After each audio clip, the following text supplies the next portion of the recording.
Hi there. Cheers. Nobody in as yet. I'm talking to myself as yet. But I'm sure you will be with me any moment now. Shall we put bets on who's first in the group? Oh, Nathan. Hi, Nathan. You're numero uno. Number one. Cheers. I've got my Millie cup. What does it say? Oh, it's Maxwell House. It was. I wondered what the cup was all about. It's about Maxwell House coffee. We still do Maxwell House coffee. Hi, Chrissy B. Yeah, it's you, Nathan. Who else would it be? Hey, Lizzie. Well, I hope you're all staying safe from this storm, whatever it is.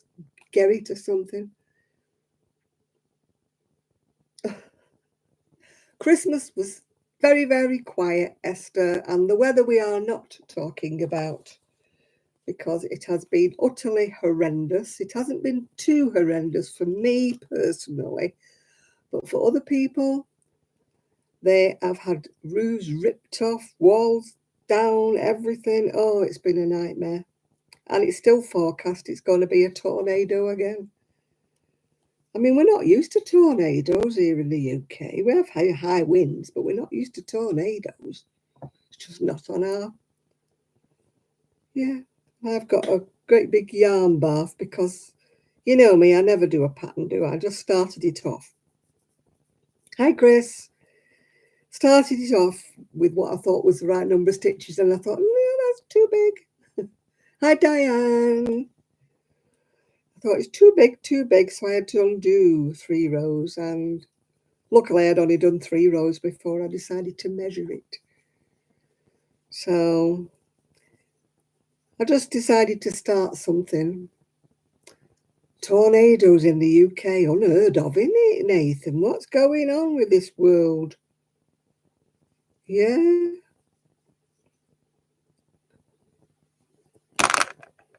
Ooh, what was that? Something going clang. No idea what it was. Yes. So I'm here. I haven't lit the fire, but I've got the heating on.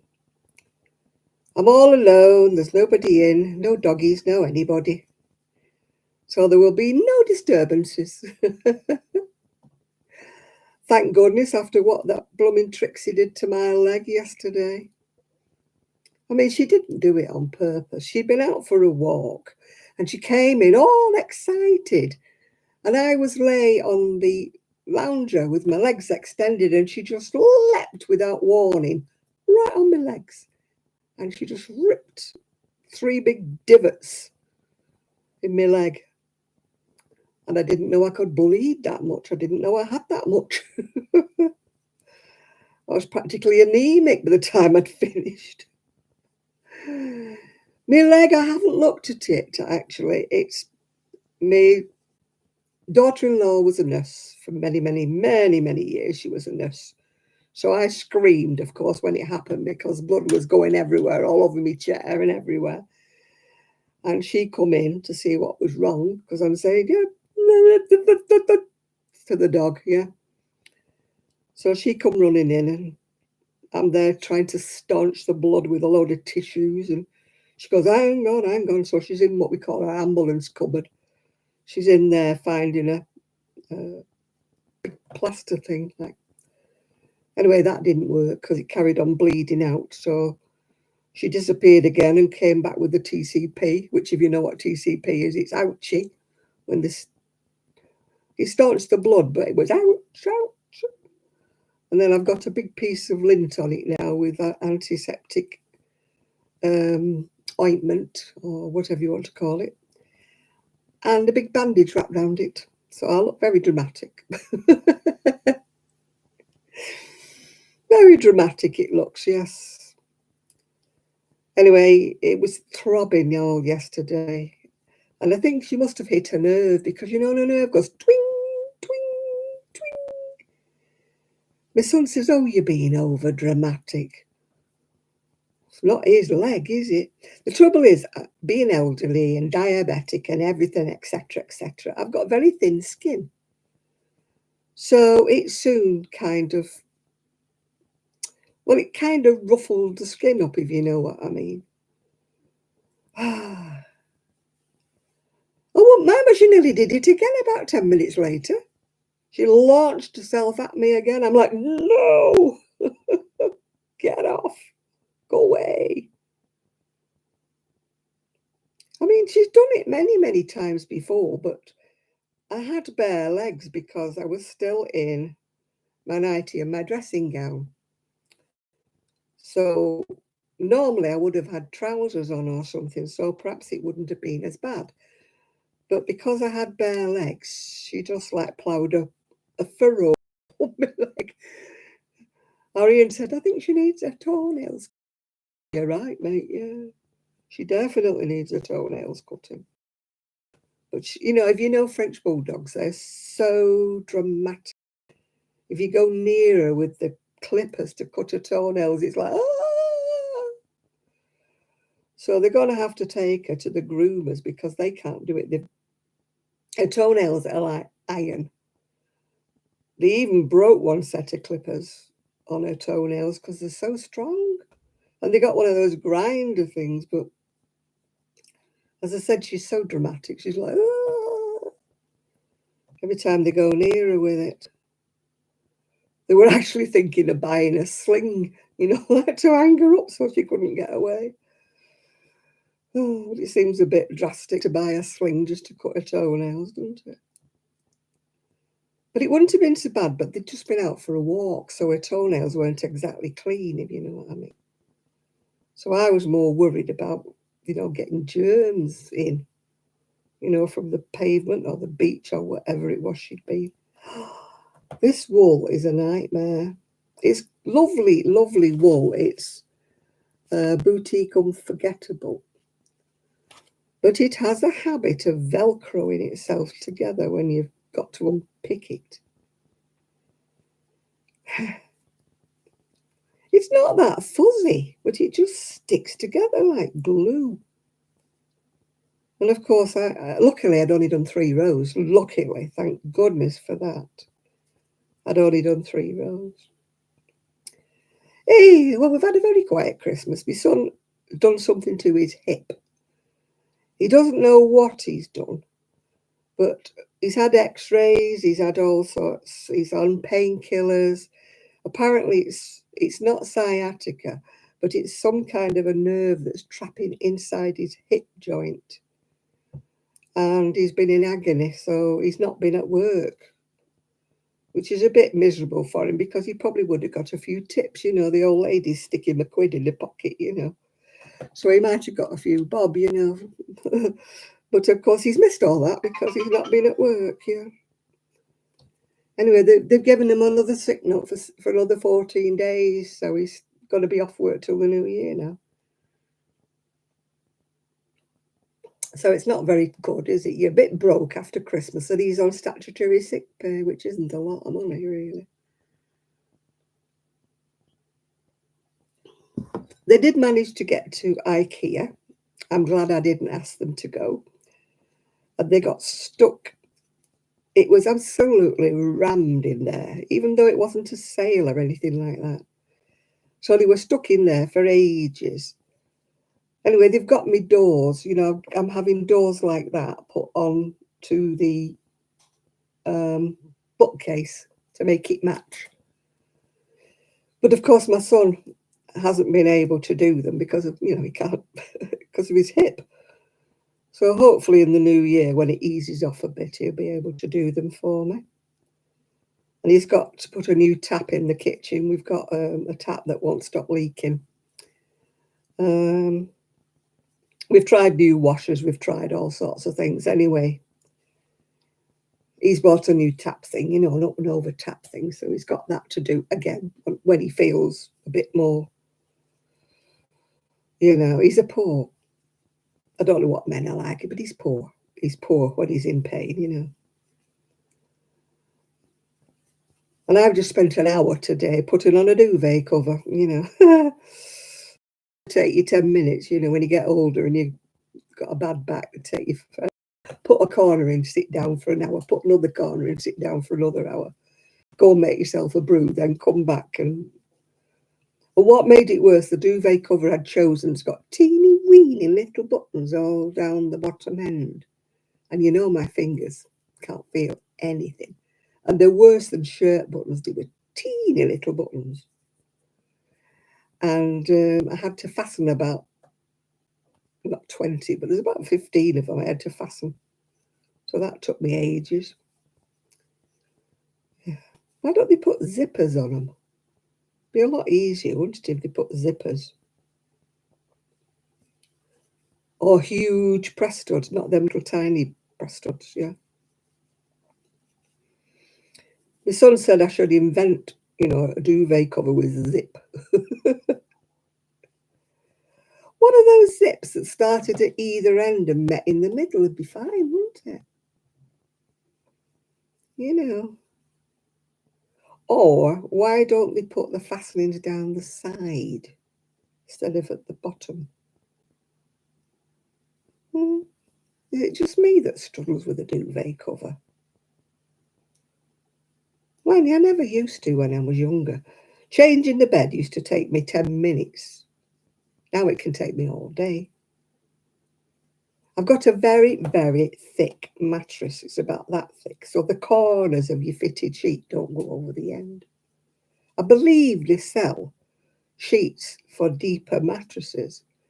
But of course, I've got several new sets that I'd bought, ready for moving house, ready for getting a new mattress, but never thinking I was going to buy a thicker mattress. But when I went to pick it, I thought, well, I'm only going to, I mean, at my time of life, I'm hoping I'm only going to buy one mattress, if you know what I mean. So I thought I'll buy a good one. So I bought a big, squashy thing. It's a great mattress. It's lovely.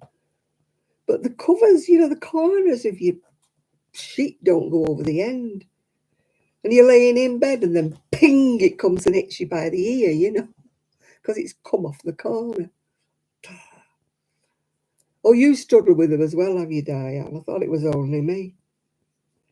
When I lived in Prestwich, my niece, my eldest niece, she was brilliant. She used to say, do you want your bed changed? And oh, yes, please. Yes, please. So she was brilliant because I couldn't climb up the stairs with me washing.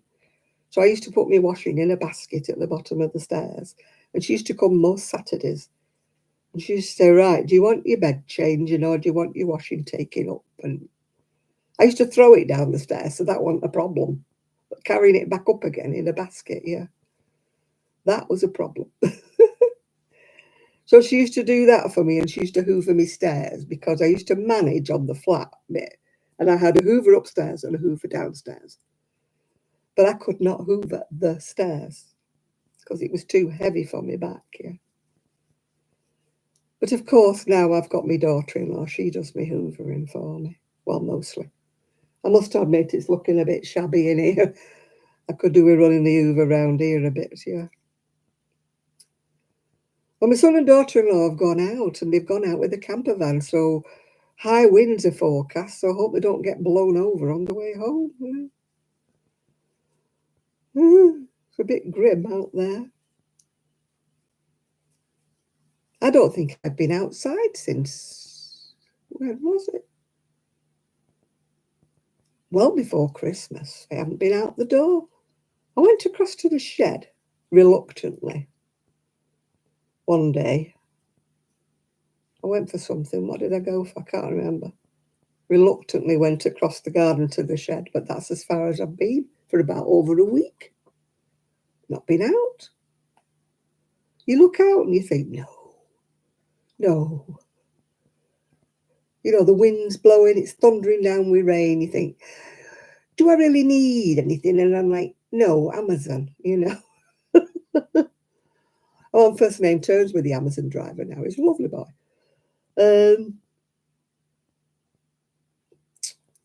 And today I thought I was getting a crochet magazine, and it wasn't. It was You know, it was a book I don't remember ordering half these things. I must order when I'm half asleep or something, because I'm definitely not half cut, because I've barely had a drink. I mean, one of the books I'd ordered was for curtains for a doll's house. I mean, what was I thinking? Where was I going with that one?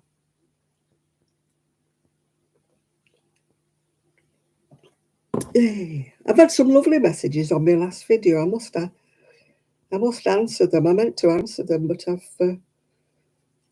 yesterday kind of was a bit of a bad day with Trixie gouging my leg. It kind of put me off a bit, you know. And I've not been crocheting at all since I finished off. I finished off my daughter-in-law's cardigan and made a video, and I think it was 3 o'clock in the morning, Christmas Eve. Well, it was Christmas Day, wasn't it, really? I thought, what am I do this to myself? Why do I have to finish things off at that time of day? But I didn't want to give it to her half done. Anyway, this is the first bit of crocheting I'm doing. I've had this wool yarn, whatever you want to call it, for quite some time. It's Boutique Unforgettable. And the colour is Petunia. I'm an only little petunia in an onion patch, an onion patch, an onion patch. God knows where that song came into my head from. Hi, Isaac. How's your mama? Hey. That's a bit of a golden oldie, that, isn't it? From the good old days, that. I'm a lonely little petunia in an onion patch. And all I do is cry all day. Well, you would if you were in an onion patch, wouldn't you?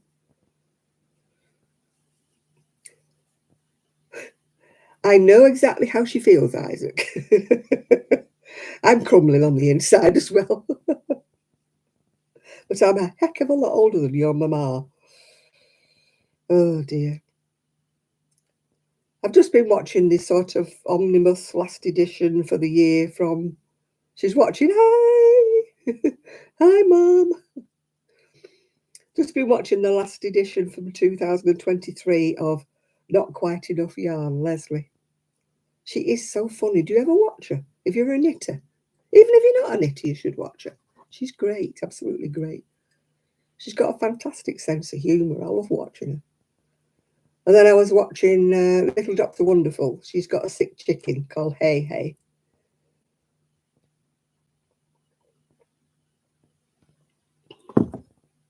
She thought it was on its last legs, but it's been to the vet, and apparently it's got a respiratory illness, and it's on its way back now. She's been giving it, you know, drops and stuff. Hi, excuse me, how are you? Happy New Year to you when it comes as well. Yeah, Hey Hey is on the road to recovery. It's now, so you'll all be glad to know, I'm sure. It's sad, isn't it, on Facebook? It's just being bombarded with all these little puppies and kittens and everything wanting new homes. And you think, oh, God, it's so sad. Evening, Connie. But, I mean, you can't adopt them all, can you? We've got 2. We can't have any more, yeah. Oh, I've got my fibre optic lights on. I do, yeah. Ooh, pretty. Pretty flowers. My son hates them. I don't know why, because he bought them for me. I would love another fibre optic light. One of those that's like, it's like a ball of fibre optics and it just changes colours. But I am not spending any more money. I'm skint, absolutely. Christmas always leaves you skint, doesn't it? Even though you don't buy a lot of presents. It's incidentals, yeah. Hi, Connie. I started a sweater. I've had this yarn for ages. And I couldn't think what I wanted to do. I was hoping that the book that arrived today would be a crochet magazine and it might inspire me. But it wasn't. It was a Dolly's House magazine. So I wasn't inspired into that because I've got to paint the flipping thing first. and wallpaper it and put flooring on the floor yet before I can even think about getting my furniture out of its box. So I don't even know what dolls I've got. I can't remember. I think I've got some naked baby dolls that might need clothes. Otherwise they'd be up into the nursery freezing cold, yeah. I'm hoping I've got enough to make a sweater because I've only got 5. But if I remember rightly, it did go quite a long way the last time I used it. So it might be a very shorty sweater. Because I want long sleeves because, you know, it's wintry time, isn't it? But it would go with those new trousers that I bought. If you saw a couple of videos back, I bought some nice woolly trousers that's got like stags or rain. There were elephants around the bottom. It'd go nicely with those trousers. So what I've got on today, I think, is very Vivian Westwood for some reason or other, you know, with all the plaid bits here and everything. And as for what I'm wearing on top, it's a very, very, very ancient shawl. I absolutely love it. I don't usually like subtle colours, as you know, but this, I've had it for donkey's years. And it's all done in granny squares. And you do it, I'll stand up so you can see it. Oh, it's done in granny squares, but sort of done the other way, if you know what I mean. Can you see it? That way. And it has been a stalwart, let's say, for many, many, many years. Yeah, this, oh, because the wrong, oh no, it's turned the wrong way. It's got wooden buttons down the side of this top dress, whatever. So I put wooden beads on today. But this is, I don't know, I've made quite a few, but this one, all the others seem to have gone by the wayside or kind of been gifted or begged off me. But this one, it was just done with all oddment colours in chunky.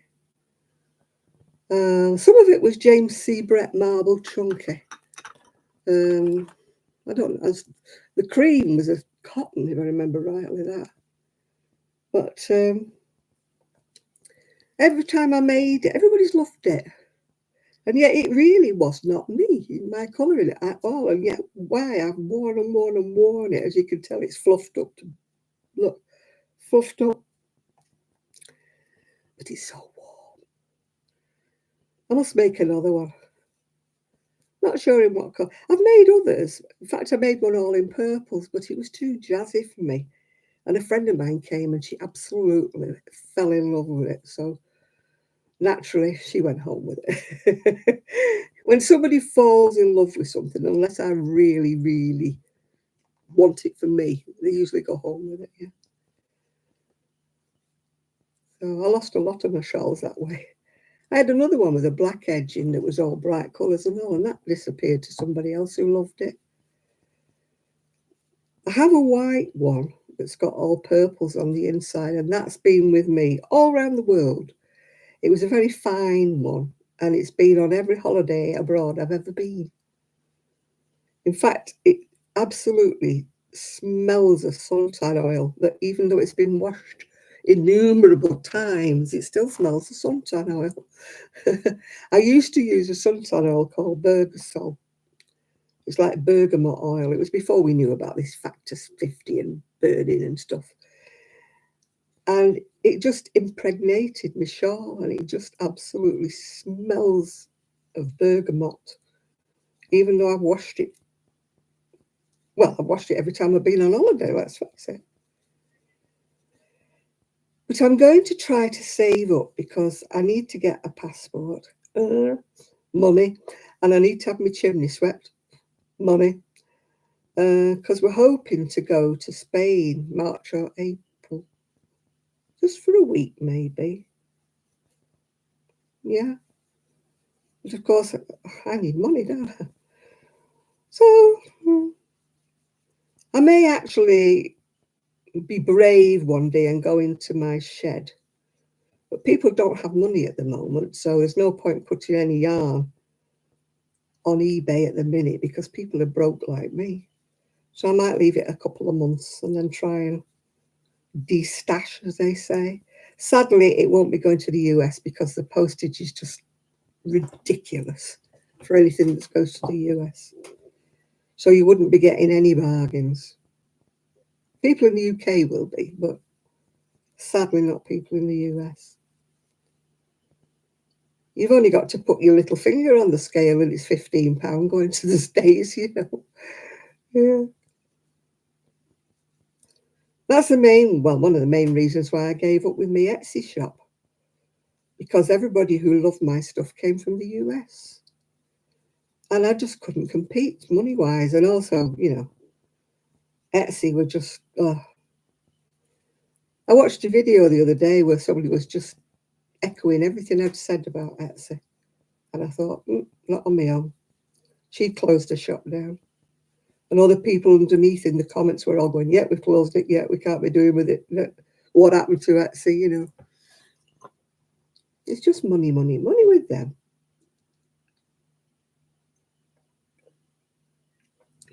Taking money off you for advertising that you never asked for. Stuff like that. So, right, can you all put your little thumbs in the air, please? It's the last one of 2023. Can I have some thumbs in the air? Why are you sticking your tongue out at me, Nathan?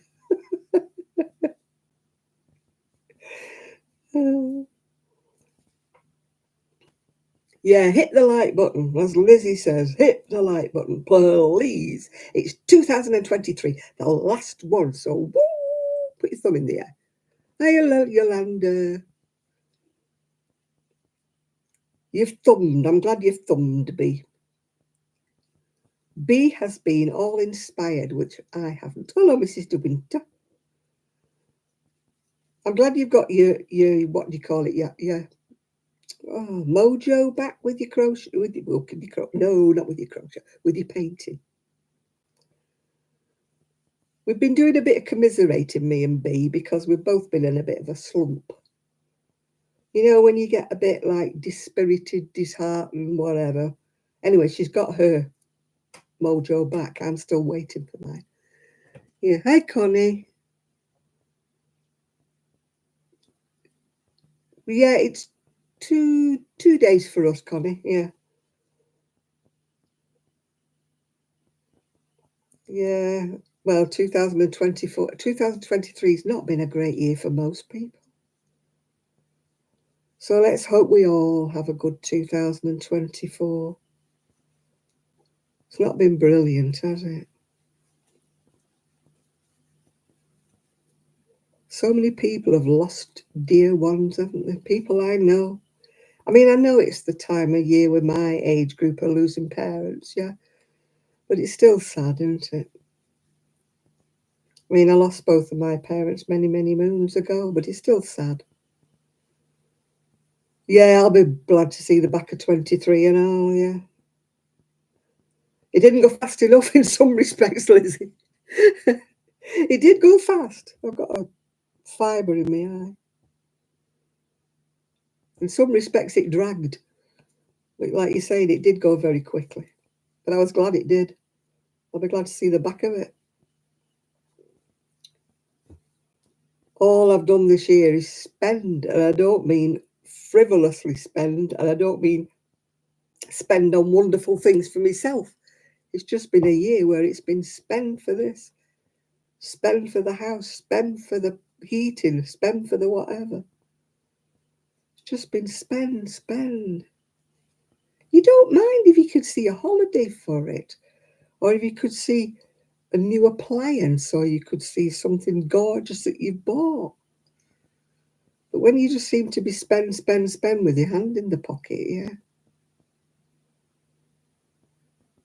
Why have you got elections and things? Oh, I hope not. It drifts over here as well, Lizzie.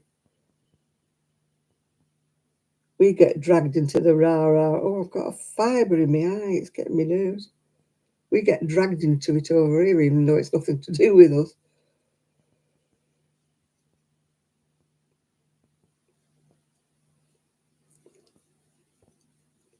Thank God we don't go so crazy over here with elections. You know, we just go, which idiot are you going to vote for next? You know, we don't get a lot of choice over here. You just weigh up. We get idiots. We don't get a lot of choice. Mind you, you've got a lot of idiots over there as well, so I'm saying nothing. I'm saying nothing. Yeah.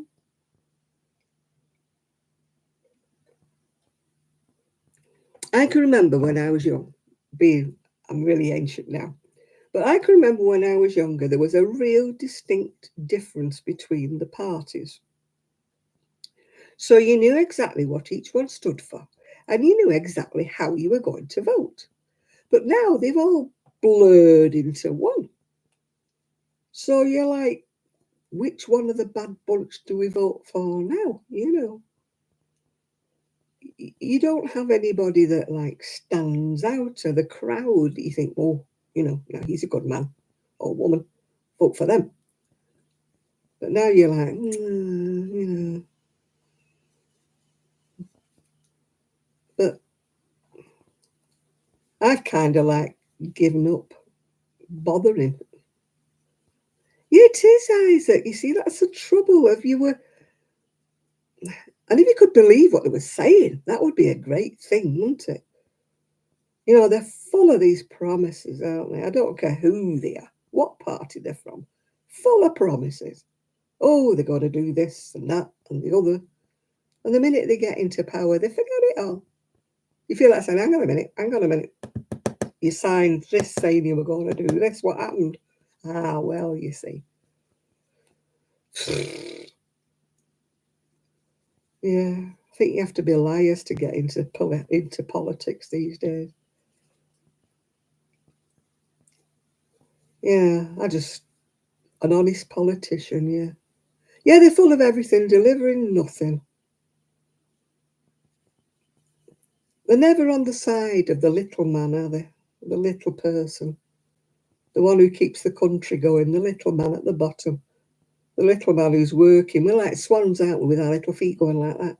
I mean, I know I don't work at the moment, but I mean, I have worked in the past. I've worked my little socks off. But they're not in favour of the working people. They're all in it for themselves, aren't they? Corrupt as anything, a lot of them, and I don't care what party it is or what country they're in. You know, you read about it, oh, so and so in Nicaragua or Africa or somebody's corrupt, and you think, well, you know, we've got them over here. Well, yeah.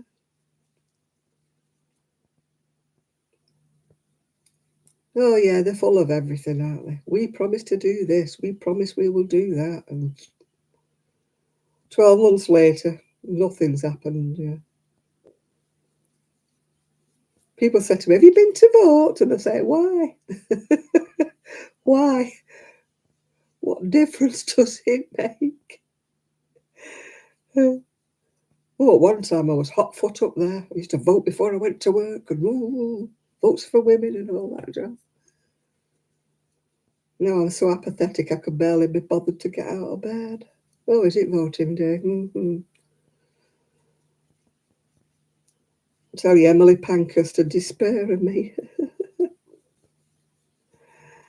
Oh dear. What a horrible subject for almost New Year's Eve. Let's try and be hopeful, is the word I'm looking for. Let's try and hope that 2024 is going to be a changing year. Things are going to go better. People are going to stop killing each other. You know, wars that we don't understand happening in countries we don't know about. You know, oh, it's bad enough coping with day-to-day living over here, isn't it? People on the street.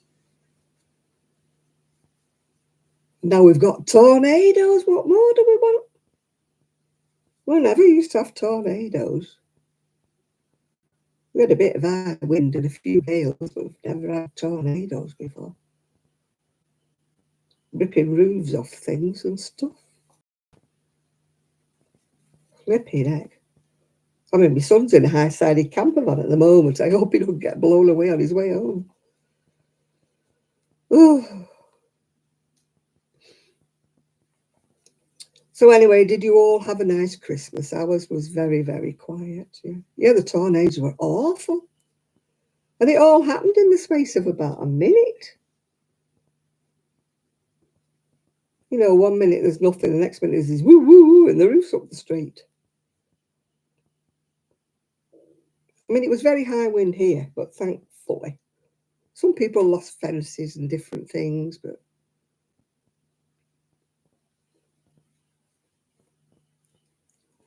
well, ours was so quiet. There was only the three of us, yeah.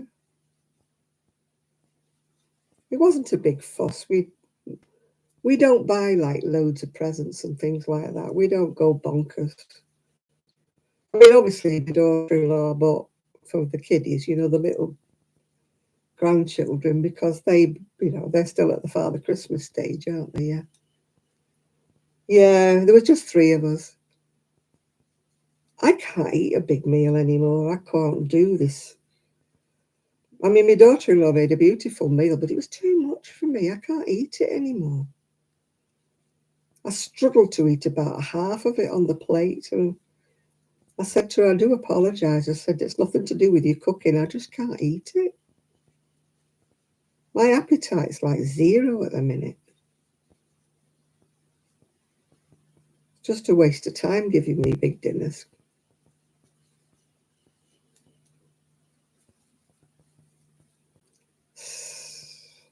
The weight should be falling off me. I mean, I'm losing weight, but it should be falling off me because I'm not eating.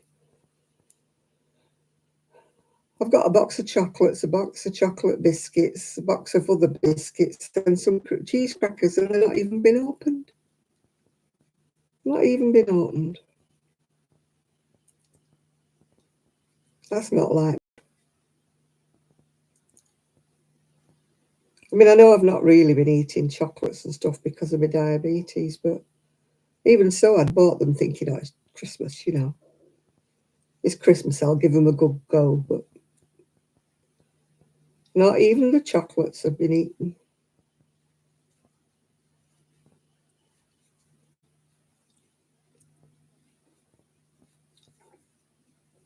So have you all been eating your mince pies and your turkeys and your whatever it is you've had? We don't have a turkey. We had gammon and a bit of chicken, I think. Well, there's no point getting a turkey when there's only 3 people, is there? I'm just making a sweat. It looks a bit big, that. I've undone it once and took that much off it. Still looks a bit big. Mind you, you know, I keep thinking I'm smaller than I am, you know. Let's have a little measure with my tape measure, with my Rosemary Conley. That's a long time ago. I've had that tape measure. Must be 20 years since I went to Rosemary Conley. Oh no, it measures 20. It's not going to be too big.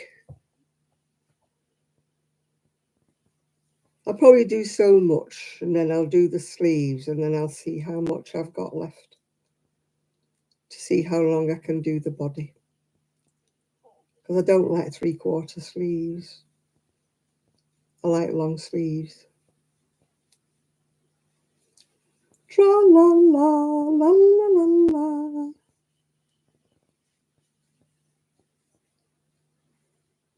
So what are you all doing for New Year? I'm not doing anything. I haven't been away out New Year's Eve for about the last 20 years. Well, I think 23, 24 years. I went out for the millennium. And as I'd just got dumped, I spent the whole of the millennium evening in tears, talking to a guy whose wife had left him in the corner. So we were a really happy little We were a happy little duo. Went outside to see the fireworks with tears streaming down my face, me and him. Hi, Ethan. So I don't think I started off the 2000s in a good way, did I, really, when you think about it? It's been all downhill since then.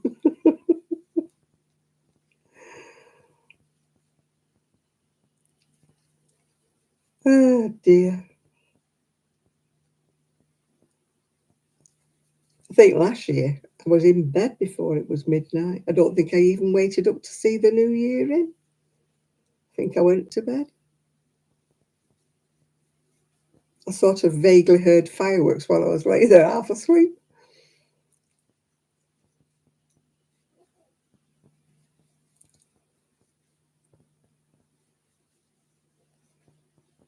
I don't know whether you all celebrate and do the countdown and wait. My son, when he was small, used to always, can I stay up to see the new year in? And he never made it. He always fell asleep. He used to fall asleep on the sofa. And he used to say, have I missed it? And I used to say, well, you were asleep. Why didn't you wake me up?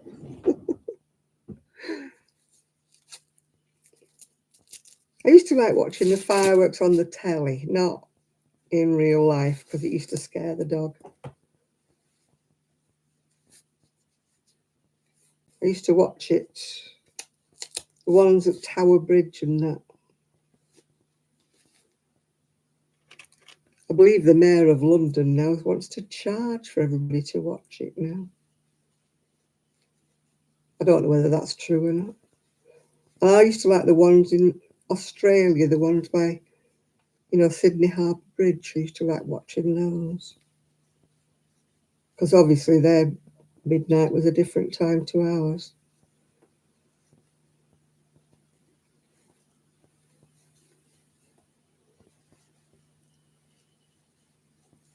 Yeah, I'd rather watch the fireworks on the telly.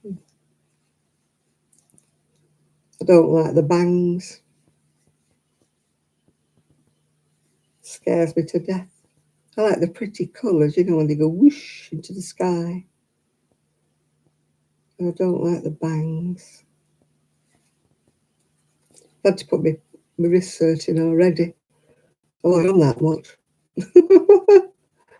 I'm falling apart at the edges.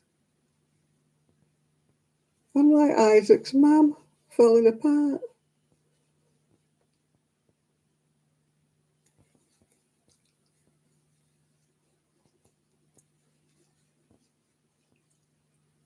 I wonder if I'll get my hand operation soon. Maybe I'll hear something in the new year. Oh, another thing I've got to pay, I need some glasses. I need to get my eyes tested. Flipping heck. Anything else?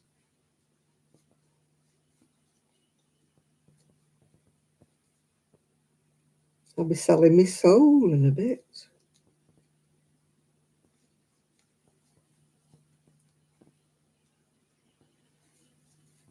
If I could do a part-time job sat down, I'd be all right, wouldn't I? As long as it didn't involve too much brain power, because that's not as quick as it used to be.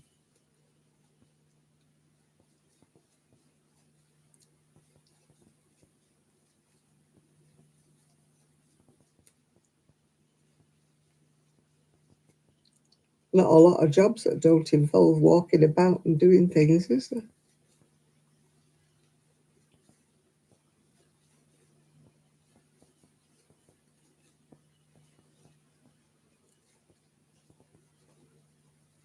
When I first retired, I used to think I'll go and do a bit in a charity shop, But the charity shops in Prestwich had stairs and they wanted you to keep going up and down the stairs, to get the stock and from upstairs and to do the ironing and stuff.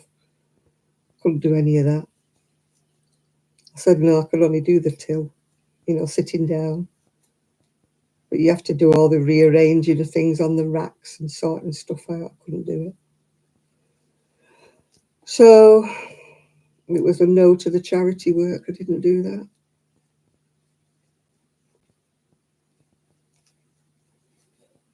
Mm. That was why I decided to open my crochet business, because I thought at least I could sit down doing that. Well, that was all right for a few years, but then Etsy and its powers ruined that for me. So I'm not bright enough to make myself a web page. I'm not that. People say, "Oh, it's dead easy. Oh, you only have to do this, that, and the other, and that." And I'm like, really? Yeah. And they talk about SEOs and different things like that. And phew, how is Sheila doing? She's decided she's not making many more videos now until April because she's up above the tax limit. She's earning like hundreds each month. I don't know how she manages it. I've never earned hundreds in a month, ever.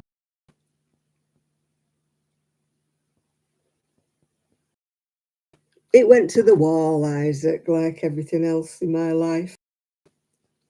It went to the wall. Made one, and of course, Kelly lost interest because she started going to college, and then now she's working, so she lost interest in the crochet, so the website just disappeared.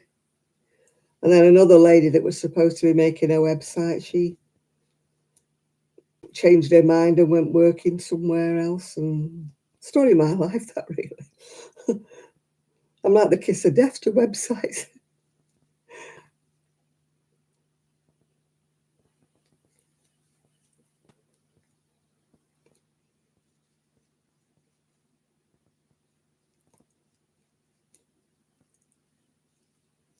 You know, people have suggested like Vinted and things like that, but they don't want to know if you're selling new things. Yes, I stayed up till 3 o'clock in the morning finishing it off. That's when I made my last video before the one I made today. Craft fairs around here aren't good, Isaac. If I had transport and I could go to craft fairs in a more affluent area, I think I would be okay. But around here, there is no money at all to be had. And my type of crocheting is not what the people around here are looking for, because they're very sort of retired, elderly. They're not boho or anything like that. You know, I need to be somewhere like Brighton or Glastonbury or somewhere like that, which of course I'm not because I don't live down that way and I don't have any transport. You know, I need to be at festivals or somewhere like that. But again, you see, it all boils down to transport, doesn't it? You know, when I make those little festival tops and that, you have to be sort of 20 years old and prance about in a pair of little teeny shorts and a little bikini top and sell your stuff on TikTok.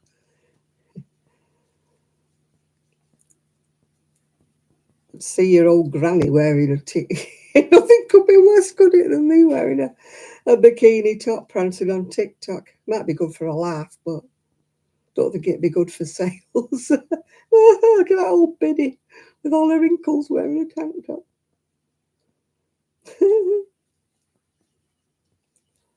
I need a front woman, a sweet young thing to pretend to be me, yeah? Take the orders in, you know? Prance about wearing these little shorts and man, it's too bloody cold over here.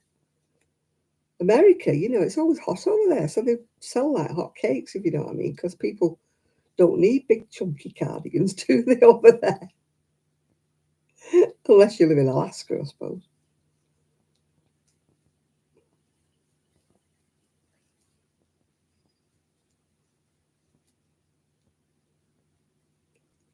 There's a lady on Instagram, she got married at the weekend. She made her own wedding dress And she had about 8 bridesmaids, and she crocheted every one of the bridesmaids' dresses in pink, and every one of them's different. She did a lot of them. Talk about, I bet she goes into a slump after that.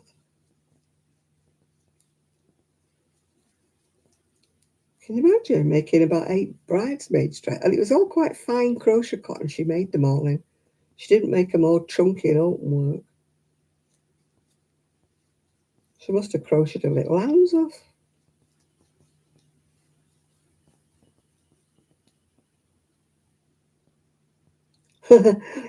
Yeah, you see, the thing is, Diane, is I can't compete because when I start having to add £30 postage onto anything I make, it makes all my things too expensive for me to send to the US.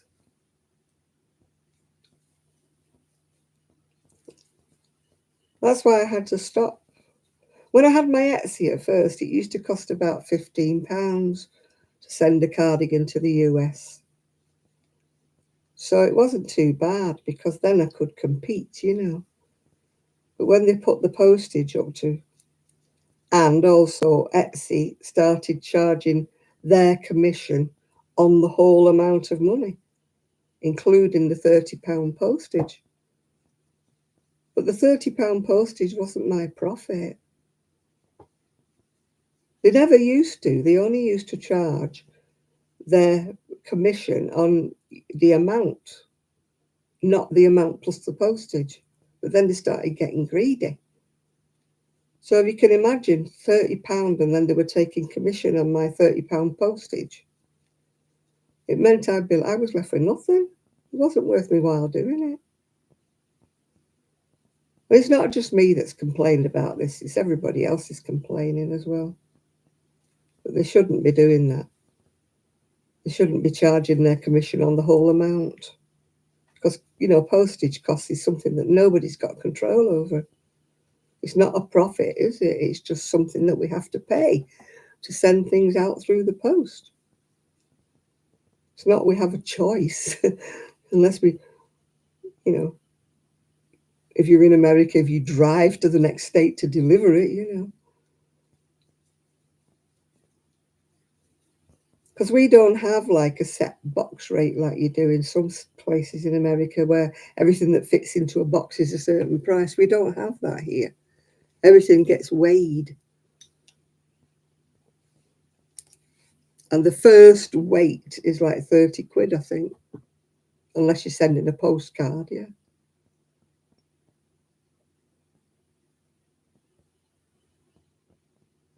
It'd probably be less if I was sending a baby cardigan or something. But anything like human sized weighs a small amount, yeah.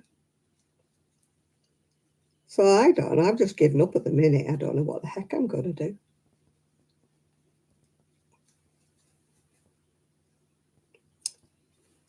Something I have to think about in 2024, unless a brainwave comes to my little brain, which, considering how tiny my brain is, it probably wouldn't come to me.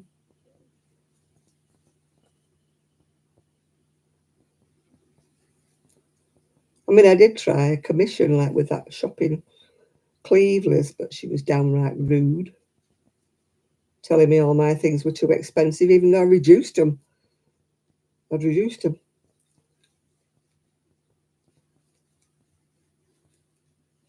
You'll never sell things for that price. What, £10?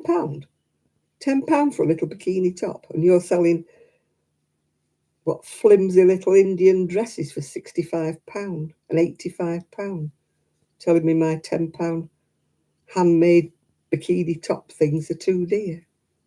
Cheeky bitch. Excuse the French.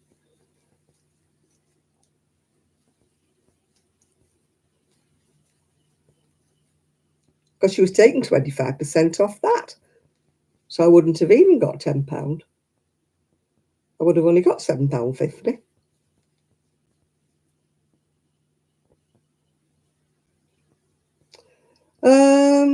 Some of them do, yeah, some do, but they've all got busy lives. I haven't got anybody that's kind of on my wavelength as far as craft clubs are going, craft. None of them want to sell anything or anything like that.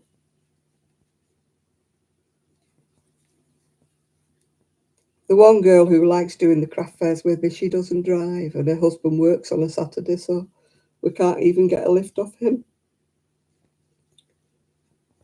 I would love a friend who drove that likes to go to charity shops. Because there's charity shops around here are not whatever, but if you went out the area, you'd probably find some nicer ones. A lady that I follow, she's out in Malaysia at the moment because she lives half the year in Malaysia. And the charity shops are there. She's getting gorgeous, gorgeous dresses for like £2 something and £3. And I'm like, whoa, I want to go to Malaysia. Go to Malaysia with an empty suitcase and a few quid and come back with a whole new wardrobe.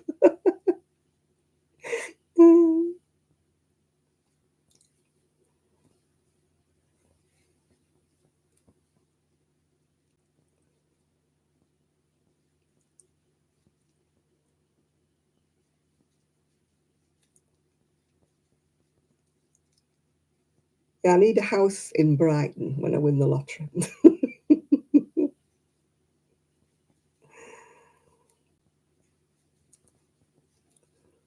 Sit on the seafront at Brighton with me crochet. Stop me and buy one.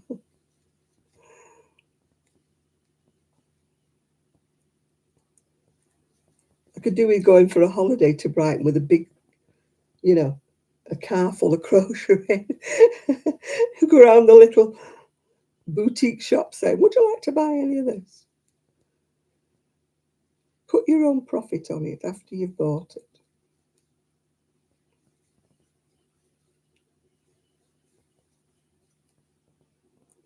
Otherwise, you're going to see me wearing an awful lot of my stuff.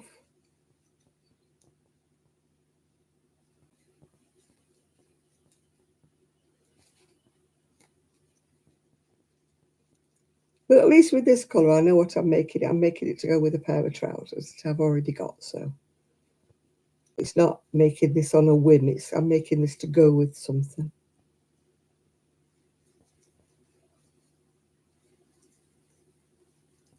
La, la, la, la.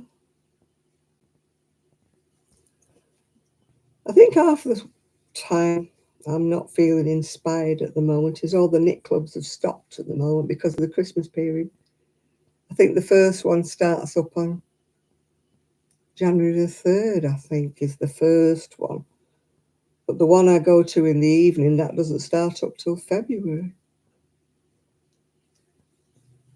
I'm not sure about the library one. That's on a Monday. So I know it's not this coming week because that's like New Year's Day. So it won't be then. It may start up the week after that. I don't know. I haven't even been out to the cafe because one of my friends, her central eating's been on the blink and she's practically living with the plumber. And she's also got two or three leaks in her conservatory. It's pouring in like a colander. So every time we've been due to go out to the cafe or anything like that, she's been saying, oh, I've got the plumber coming. Can't come.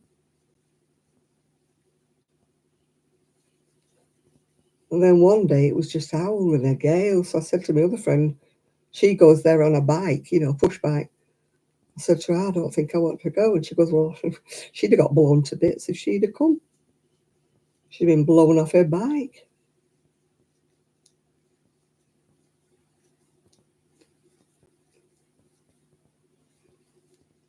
Hi, Val. How are you? Happy New Year to you when it comes. I'm just saying about lack of inspiration because our knit clubs have all stopped until whenever.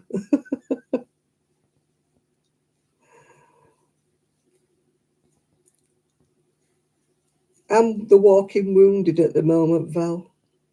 Trixie jumped up and scraped all up my legs with her claws, ripped my legs in 3 places. So I'm the walking wounded and bandaged up. Little sweetheart, isn't she? Orion said she didn't mean it. I said, I know she didn't mean it, but she still did it. So I'm like the walking wounded. So that's a good start to, well, it's not even the new year, is it?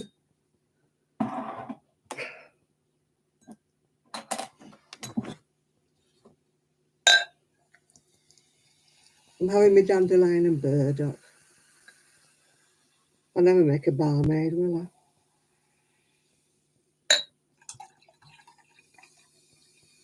Well, that's what I'm frightened of, because my legs, I've got very, very thin skin on my legs. And the last time I had an accident, about 5 years back, a lady nudged into me and knocked my shopping basket out of my hand, and it went right down my leg. And I got ulcers and I got cellulitis. Yeah, I had to have the district nurse. So I'm hoping. But this time it's not on the soft bit of my leg. It's gone down the, your shin bone, where you've got no flesh whatsoever. It's gone down there, she has. 3 of her claws. Yeah, she dug a divot.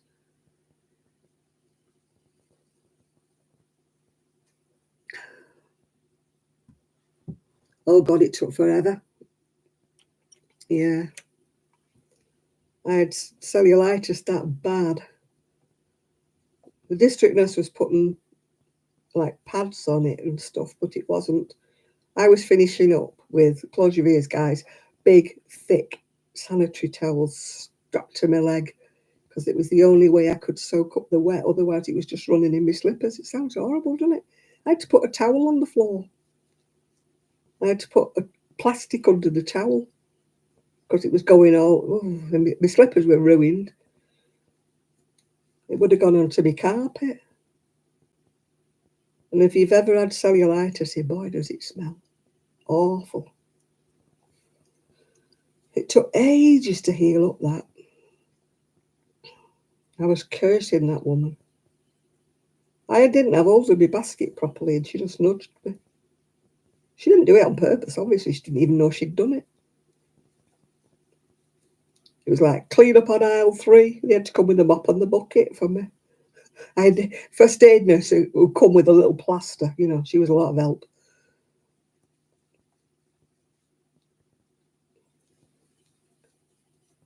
Her first aid kit comprised of 2 elastoplasts. So wonder they didn't have Mr. Blobby on them or something. But they certainly weren't equipped for anybody that bled.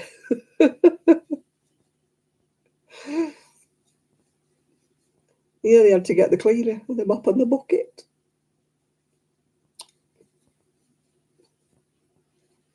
Oh dear. Still.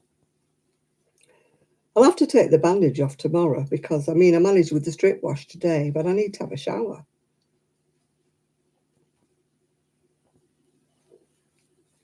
You can't exactly have a shower and not wet your leg, can you?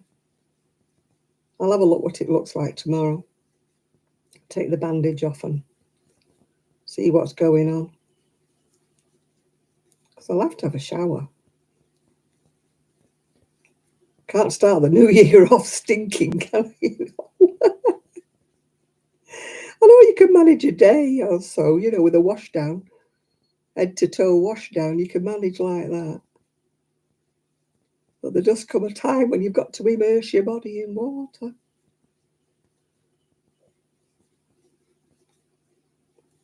Gosh, when you think about it, our parents and that, there's no such thing as showers, did they? You take it for granted, don't you? You're going to step in the shower.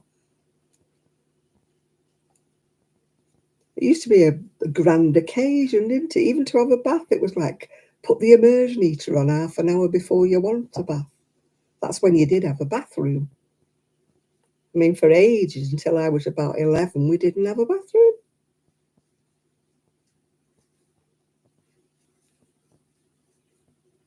You'd have a tin bath in front of the fire, and when you're 11, And my brother and his friends had come walking through the lap because we only had a 2 up, 2 down house. And I'm going, lock the door, Mum, don't let Colin bring his mates in. Put the maiden round, put the clothes horse round with towels so nobody can see me. My mum said, oh, you're only a little girl. She didn't bother at all, my mother. And I'm sitting there in a bath while my brother and his mates come trooping through.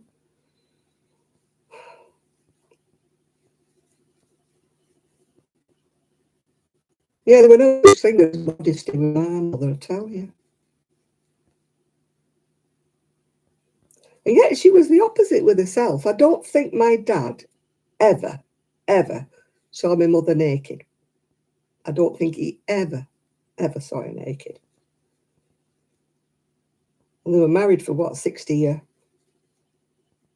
She used to get undressed in the dark.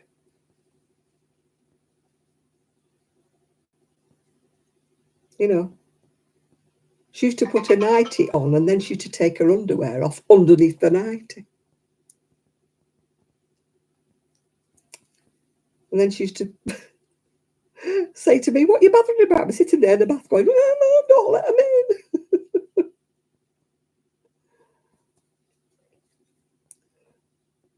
And then there was a little boy who used to live further up the street. And my mum used to say to him, you'll have to go home now, Gordon. Janet's going to have a bath. And he used to say, can I watch? My mum used to say, no, you can't watch. Go home. I always remember him. He had a speech impediment. Bless him. And I know you shouldn't make fun of anybody with a speech impediment. But he was called Gordon Meller, but he couldn't say it. If you asked him what his name was, it was Gordon Meller. Yeah. Poor soul. I mean, they moved because, once his parents moved out of the pub, obviously he moved away as well. I often wonder what happened to Gordon Meller.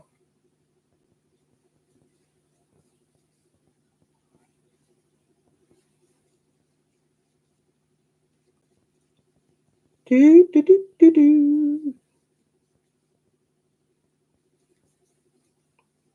Yeah, I've got a Fire Stick now, so I can watch YouTube on the telly. And I've got something else to watch besides the horrible channels on Freeview. Been great. I can watch iPlayers on the big screen instead of having to watch it on my little screen. Or on my Fire Stick where you have to squint, Not my Fire Stick, my Kindle Fire, where the picture's about that big. Yeah.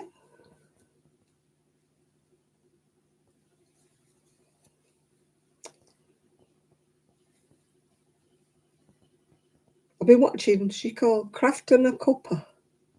She's got a nice sweater pattern that you can either do in very bold colours or you can do all in one colour. I might have a go at that. The only thing is I'd have to alter it because I don't like slashed neck. Yeah, it was my Christmas gift from the family. We don't do a lot of Christmas gifts. We're not big on them. So I just got a Fire Stick for mine, Christmas. It's been a bit of a bad year financially for us, like most people. So we drew a line under Christmas and just decided to buy each other little gifts. So, I mean, some people go bonkers, don't they? I mean, obviously they bought for the littlies, toys and stuff for the littlies. But for ourselves personally, and I told my nieces not to buy me anything this year. They live in London. Well, the two of them live in. One of them lives in London with my sister-in-law lives in London.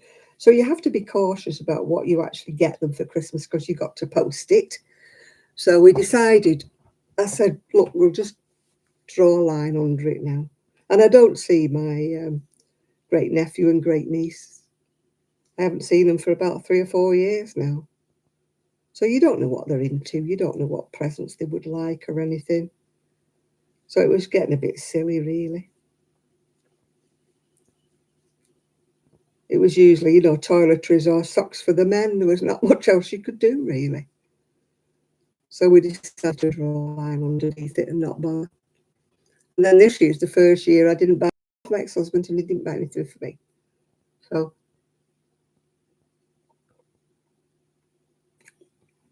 So I just had a couple of presents to open on Christmas Day. But that's not what it's all about, is it?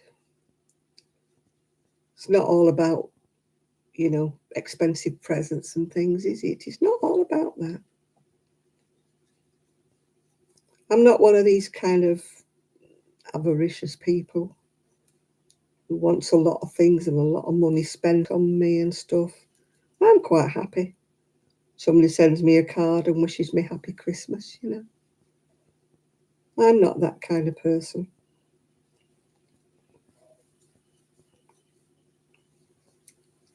You know, some people who, unless their husband's bought them gold, diamonds, glittery earrings and stuff, they're sulking, you know.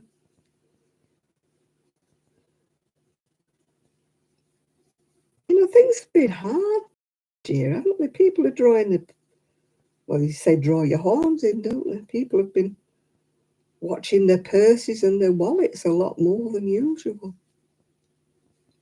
I would far rather, you know, my family spends the money on the central heating than me, you know.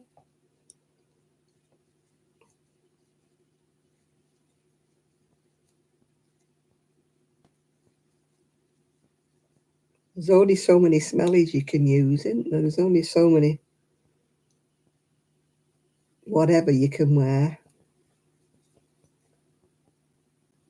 I think I've still got a couple of boxes of smellies that were from last year that I've never used yet.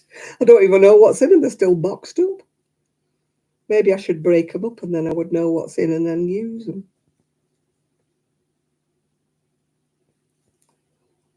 I've got very, very sort of itchy, eczema-prone skin. So I have to be very careful what products I use anyway. And of course, I don't have a bath, so a bath bomb's absolutely no use to me. And a lot of the shower gels and that, they've got perfumes in them and stuff which I can't use. Finish up giving them away.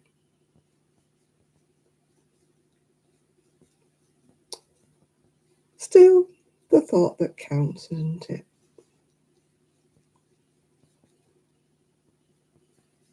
I think my daughter-in-law liked her jacket anyway. And it did fit with all the jiggery pokery I had to do. I mean, my pattern only went 36, 38 was the largest size, but I believe that subsequent patterns that have been done since then, I bought mine maybe a couple of years back, that they do go to bigger sizes. And it's now got 32 pages for you to print out instead of 27 like I had to print. But now I've seen the gist of it. If ever I wanted to make myself one, I would just do it my way, if you know what I mean. Now I know how she made it and the, you know, the method she used. I would just do it my way. But I wouldn't put the big wide sleeves on because I get hooked up on every doorknob I go past.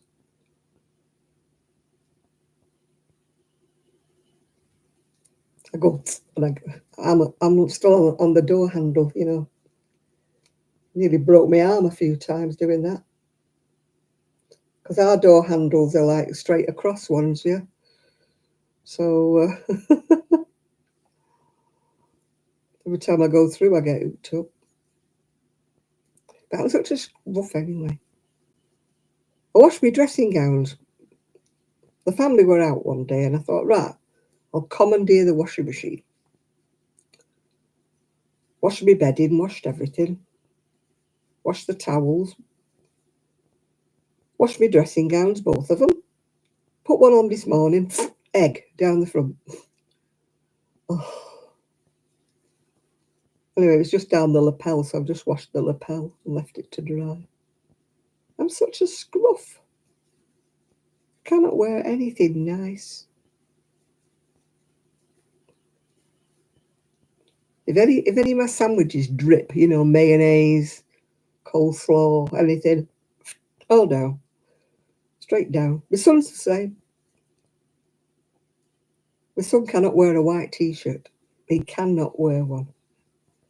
5 minutes and he's dribbled something down the front of it. He wears a lot of black. I think that's for a reason. So he doesn't dribble all the way down it.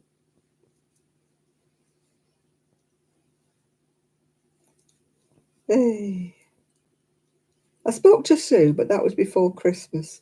She'd been down to drop the Christmas presents off for her family because they were spending Christmas on their own up in Scotland. But she'd been down to her family, her grandchildren and their great-grandchild to drop the prezzies off. So I kept her company while she was driving home. So it was a good opportunity because, you know, I'm better than the radio, aren't I, when I start chatting.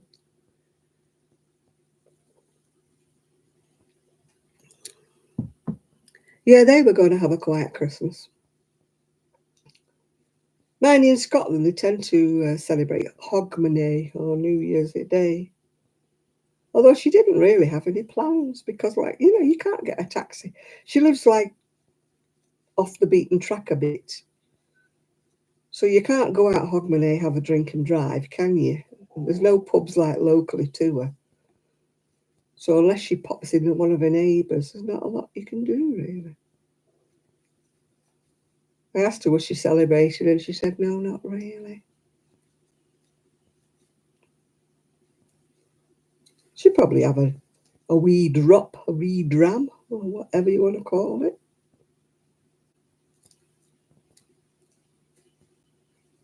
I've barely had anything to drink, barely at all.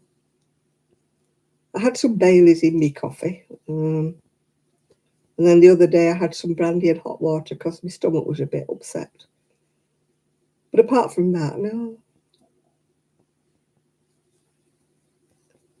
I've not exactly been pushing the boat out, as you know what I mean.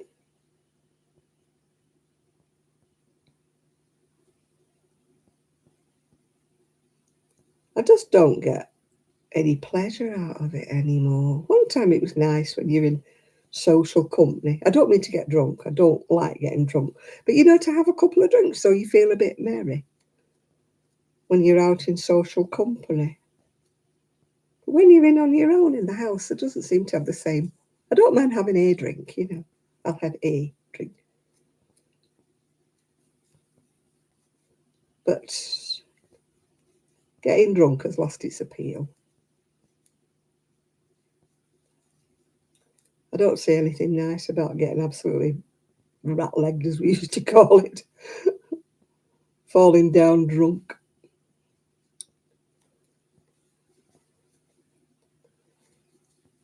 I remember Rowan and Martin's laughing. Oh, I don't know about that. You only got to see them coming out the pubs round here. Drunk as a skunk and causing trouble, up for a fight, you know. Oh, I can't understand it. They want to fight the world when they've had a couple of drinks, don't they? I would hope a lot of younger people have got more sense that they don't like drinking now.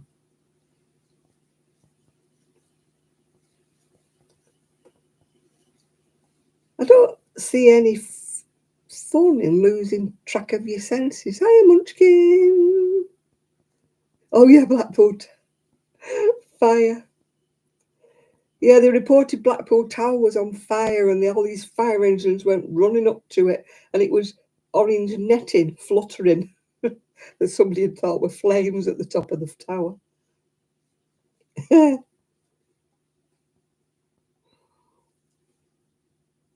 It just was not. It was the fire that never was.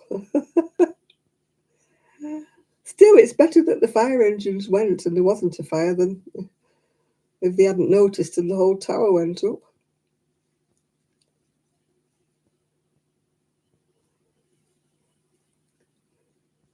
Yeah. So what you crocheting, Val? Oh, nobody gets notifications. I don't know. I never get notifications of anybody on live. I get notifications the day after. Such a body was on live. Oh, really? I missed them. If I'm actually on YouTube, sometimes I get a notification. But if I'm not on YouTube, I don't get any. I used to get emails, things like that, but no. I mean, Tracy always says, Crochet Rocks always says, you know, like tick the notification, and if you're very lucky, you might get a notification. I never do. You got a notification. Hey, Val got a notification. I need to do some fingerless gloves. I've got some lovely hand-dyed yarn that I refuse to make socks with. But I'm a beggar for losing my fingerless gloves. I need to put like strings, through my coat, like your mum used to do with you. My mum used to put elastic. So when you let go of your mitten, you hit yourself in the face. Why elastic? Why not a piece of... Probably because she didn't have any tape. She had a bit of elastic, so she put that through my coat instead. You get me notifications. Oh, good. I'm glad somebody does. Why do I never get notifications of anybody else?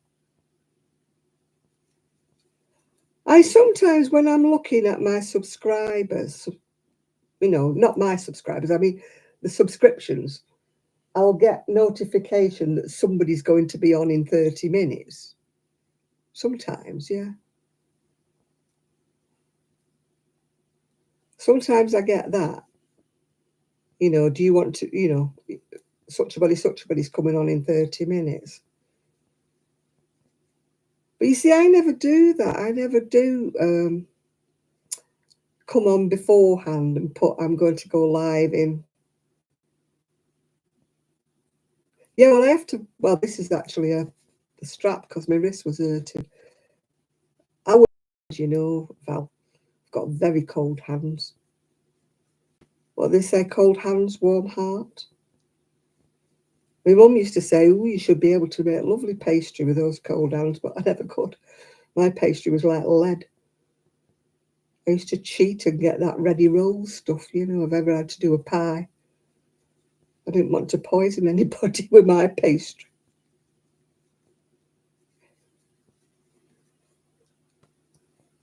I'm terrible though. I mean, we've got mince pies there. We've got cake, chocolate biscuits. We've got all stuff. And I haven't opened any of it. Just not been in the mood to eat it. I think the only thing I've eaten is some grapes.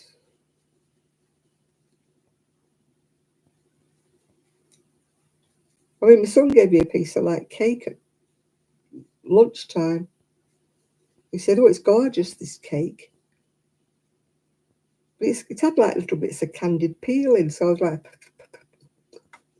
And my plate was covered in these little teeny weeny squares of candied peel. I couldn't eat it. It was like hard lumps.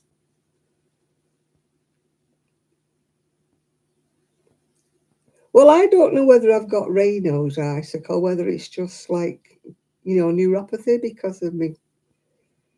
But I'm waiting for an operation on this hand for carpal tunnel because those two fingers and the thumb are dead here. Hello, Tricia. Greetings. How are you today? We've had no Shad today so far. I think he's either gone fishing or he's forgotten about us.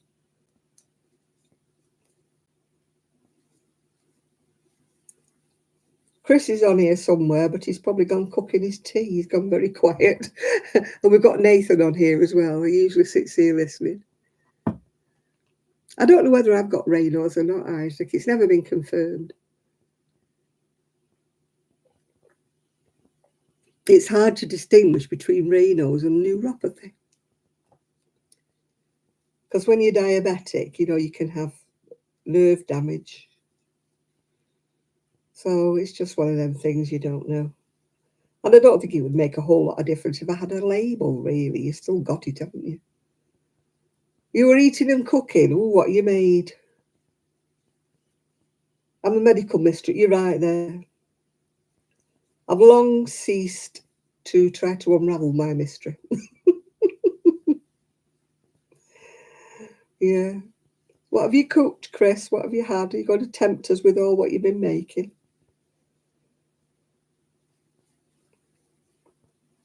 I had a fish cake.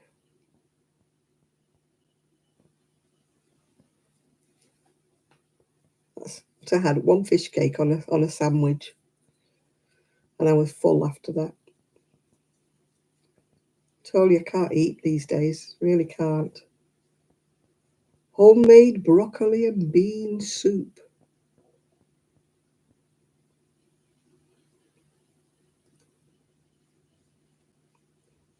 Oh dear, your thumb's still out of commission.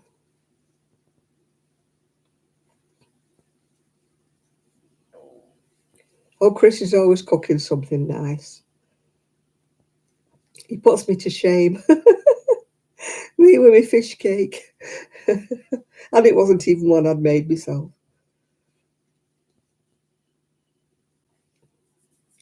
I actually had two fish cakes and some cauliflower cheese, but I didn't fancy it, so I just had one fish cake. The cauliflower cheese is still there, and the other fish cake. It's no good me cooking more than I can eat. I'm a very poor eater at the moment. I should be losing weight hand over fist, but I'm not.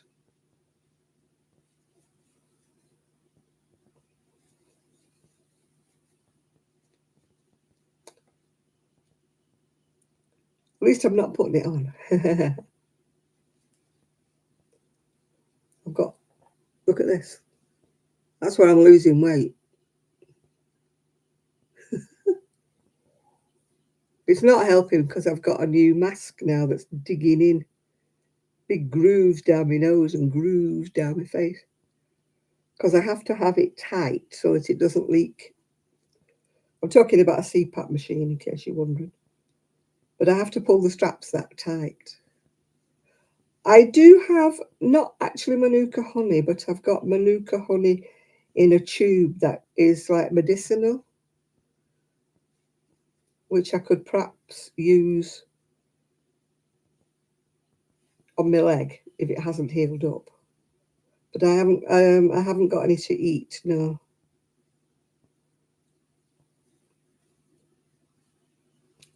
It's growing. No, I healed my hand up with Manuka honey when I had the last op because he took the stitches out too soon and it hadn't healed over. So I bought some Manuka honey and it healed it up beautifully. I don't like the taste of honey, that's my trouble. I don't even like honey cough sweets.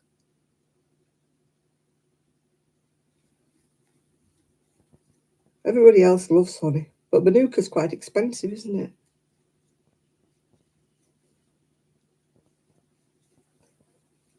I wish I did like honey because then I could use it instead of sweeteners or. I mean, one lady said to me like that, half of my stomach problems could be sweeteners, but I can't drink my coffee without. I've tried drinking it without sugar or sweeteners and I just can't. It just tastes like foul without any sweeteners in it.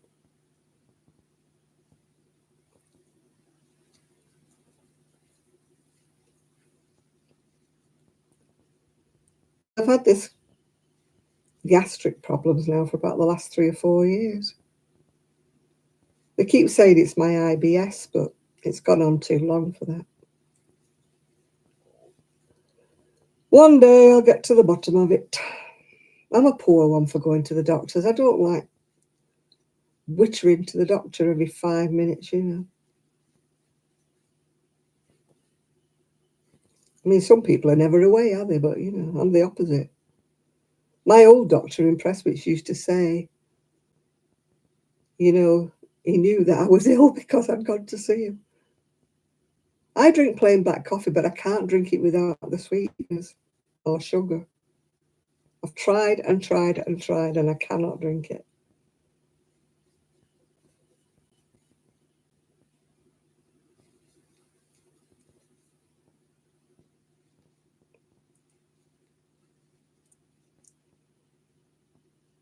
Yeah, my other doctor used to say I can always tell when you walk up to see me that you're ill. He said, "You never come when there's just something little wrong with you. You never come." He said, "You only ever come when you die." I said, "Yeah, I know."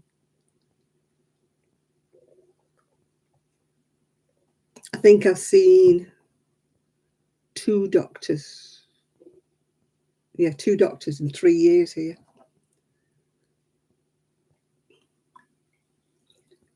Yeah, I've got to have sweetener or sugar, and sugar is not good for me because I'm diabetic.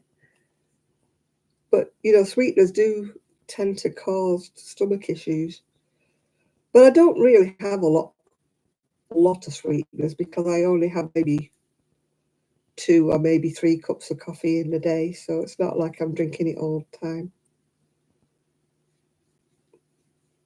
My daughter-in-law, their tea, oh, she's a right tea belly, but she doesn't have sugar in it, I will say that for her, and she has decaffeinated tea, but she drinks tea for fun. She's cup of tea, cup of tea, cup of tea. I used to have another friend that was like that. Every 5 minutes it was cup of tea, cup of tea. My mum was like that as well. My mum, oh gosh, morning, noon, and night she'd drink her tea. She was a right tea belly, as we used to call them. I drank tea. I was brought up with tea until I was pregnant with my son. Kaz, no, not really. No, I haven't seen her or heard from her, Kaz.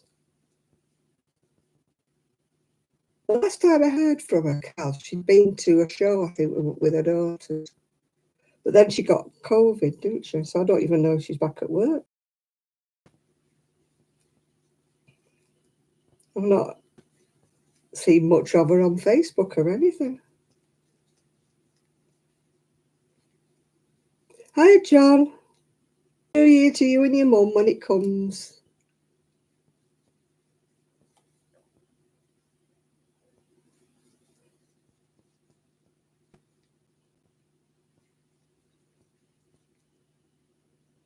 No, I must send her a message. I'll wish her Happy New Year tomorrow. Well, not tomorrow, when it's New Year. I'll send her a Facebook message wishing her Happy New Year when it's Monday. Is it Monday, I think?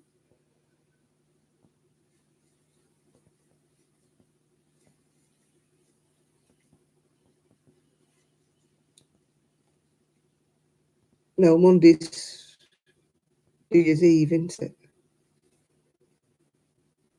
Oh dear. I hope I don't get it again. Because I refuse to have the other injection.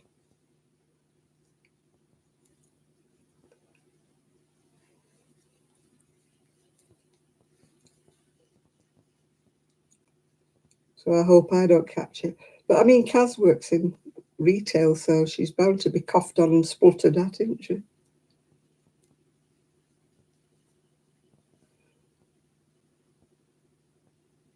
Oh, thanks, John. And the same to you and your mum when it's New Year. Don't get too drunk on New Year's Eve.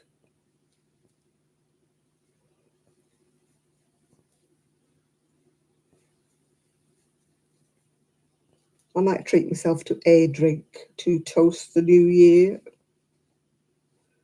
if I'm awake. I may be asleep before it happens. I'm not very good with staying awake. I'll fall asleep in the chair. I can guarantee I will fall asleep watching telly. Miss the ending of most things. Get in bed wide awake. Wide awake when I get in bed. So then I'll decide after a bit I'll watch something on YouTube or I'll listen to a short story. And then I fall asleep. Miss the end of that short story. And of course, then I wake up because it's chunnering away there in my ear onto the next story. So then I think, well, I'm about to fall asleep now, so I'll turn it off. No, do I, heck? And then my son will say, why don't you get up? I said, because I'm wide awake at 4 o'clock in the morning. So I have my 8 hours at the wrong time of the day, if you know what I mean. I have my 8 hours from like 4 o'clock in the morning till midday. Yeah.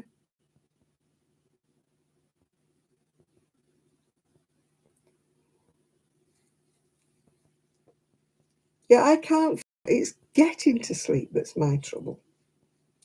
Once I get to sleep, I stay asleep most of the time. But it's getting to sleep. And I've got nothing majorly on my mind. I've got no worries. Well, no more than any usual worries.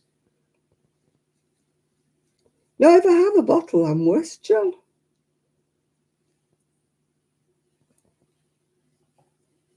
I keep freezing on the telly. Oh, it's probably because the ads are running. I have no control over that.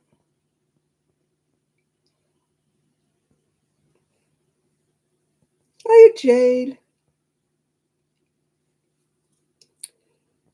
We're talking about not sleeping at the moment.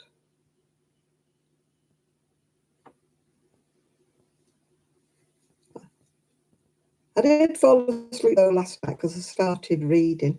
I'm still reading that latest, the one that's set in the old folks' home. I'm on the last book he wrote. I'm about halfway through it. So I did read a bit of that last night. 50 pints, God, I'd be dead. I can't even drink one.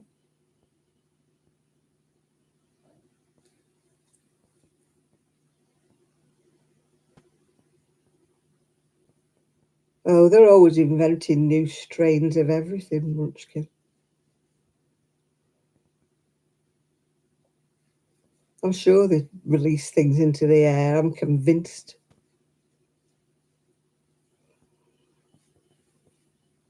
I think it's germ warfare. They just don't tell us about it. I think we're being experimented on. 30 cans? If I drank one can, I'd be under the table.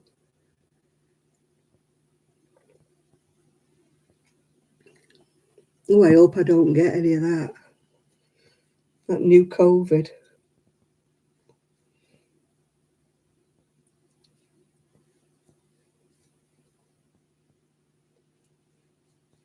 I mean, I know they say, oh, it wasn't the Chinese, but I'm not being whatever.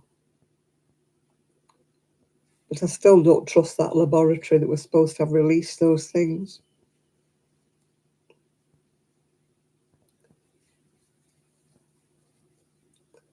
But they're saying, oh, don't call this, don't say that, it's not this, it's not that. But, you know, it makes you wonder, doesn't it? It's a bit of germ warfare trying to kill us all off.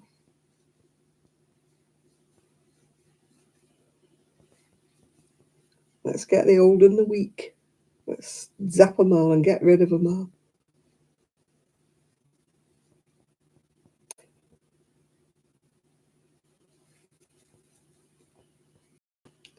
Oh, dear. And how are you, Jane? And how's Christine?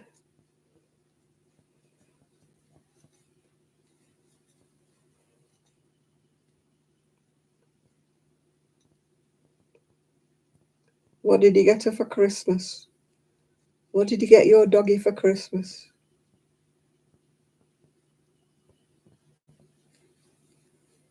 You have to pay for them, don't you? One time you could get them for free.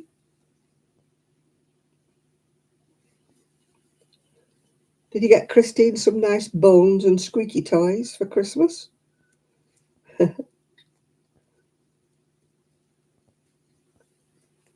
I think Al's got a nice bag of treats, I think.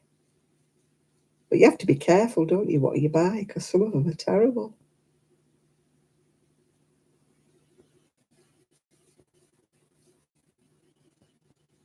You know, some of that cheap, junky dog treats kills the dogs, especially those hide stuff things.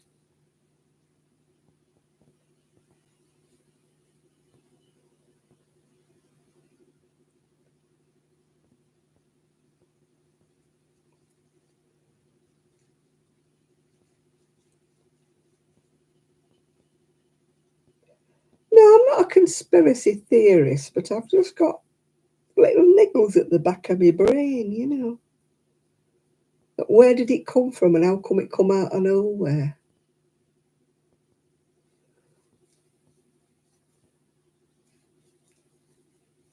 You know, why did we not know about it before? I'm not a conspiracy theory. I'm just wondering where it came from and why. It suddenly came out the blue, yeah. You got a 3 homemade treats. I think our dog, they like that, like jerky, you know, that jerky, beef jerky stuff they like.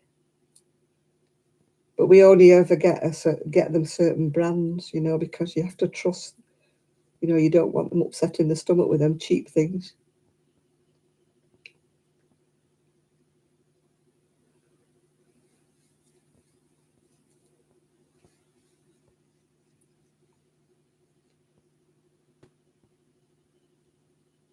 I know, but where did it come from? That's what I want to know.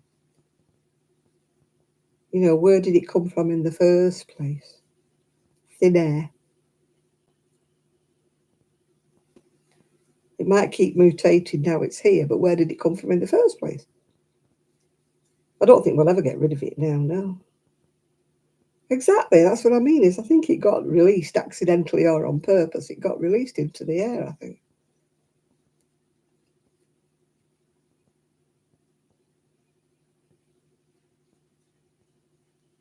So that's what I mean. I think it was a man-made thing in the first place, and that's not being a conspirator, whatever it is, theorist.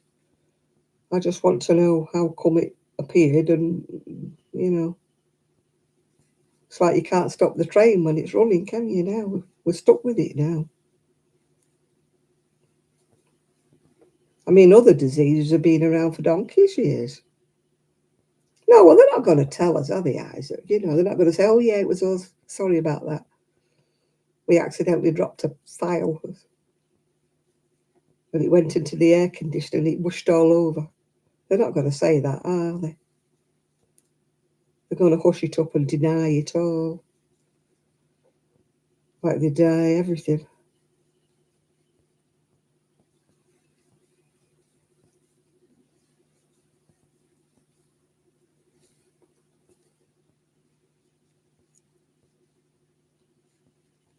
It wasn't me.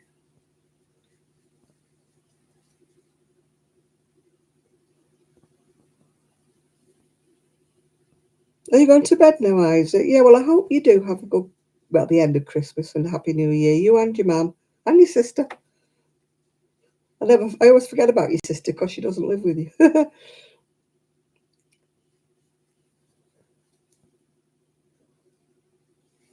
Give your pigeons an extra scoop from me. Night, night, Isaac.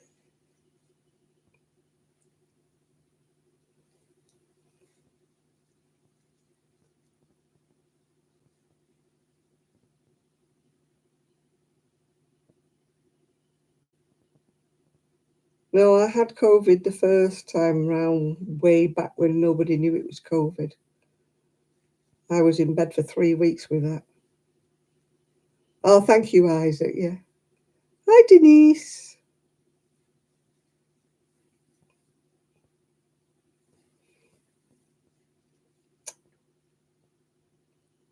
Yeah, when I had COVID, they didn't know it was COVID. It was way, way, way back when it first started. It turned out later that they did find out I did have COVID, but at the time they didn't know I had it. It was like, could be anything. They said at first it could be gastroenteritis. Yeah, right. Gastroenteritis that lasted 3 weeks. I was so ill. I didn't know what, literally did not know what day it was. I lost 3 weeks of my life. I was so poorly.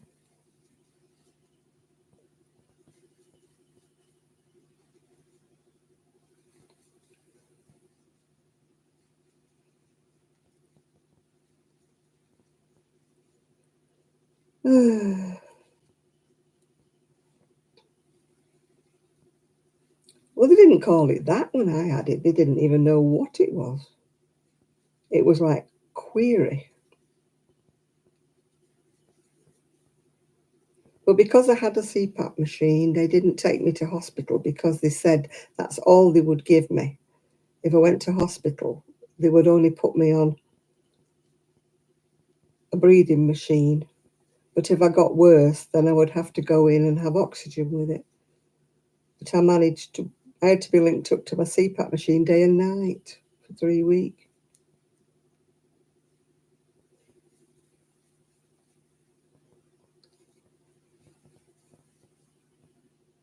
As I said, I never got out of bed. Luckily, I didn't have any animals at the time.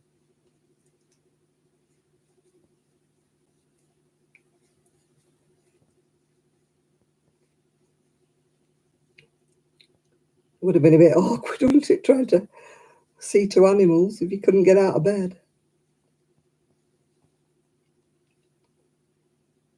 It's growing, growing. Goes a little bit stripy, this wool, look. It's nice, though.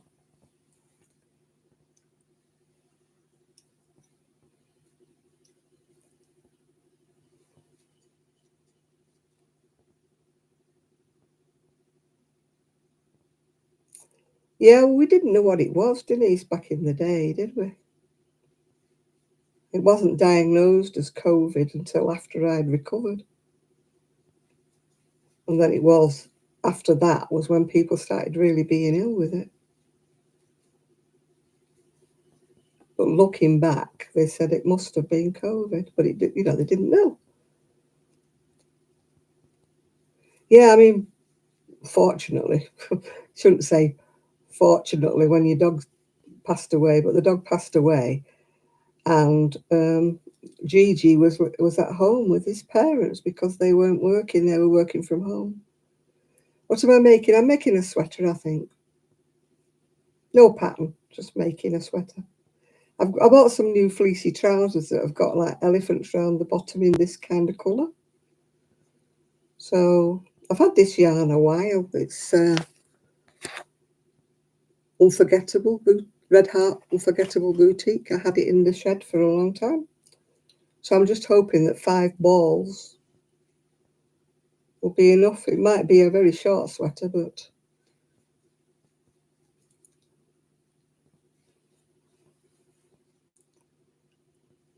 I could have done it on a bigger hook, I suppose, but I don't like things too loose.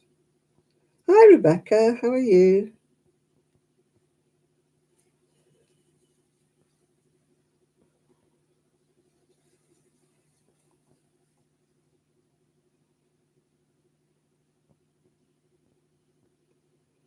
Yeah, well, I mean, you might have had the man flu, but you might have had the COVID. You don't know. You're struggling to knit short ankle warmers. Oh, she seemed to like it. You never know with my daughter-in-law, but she seemed to like it. I should have said, if you don't like it, give it me back and I'll wear it. Because purple's just my colour, as you know. But I wouldn't have had them big sleeves because I get hooked up on everything I go by. I'd have had to take the big sleeves off it if it was mine.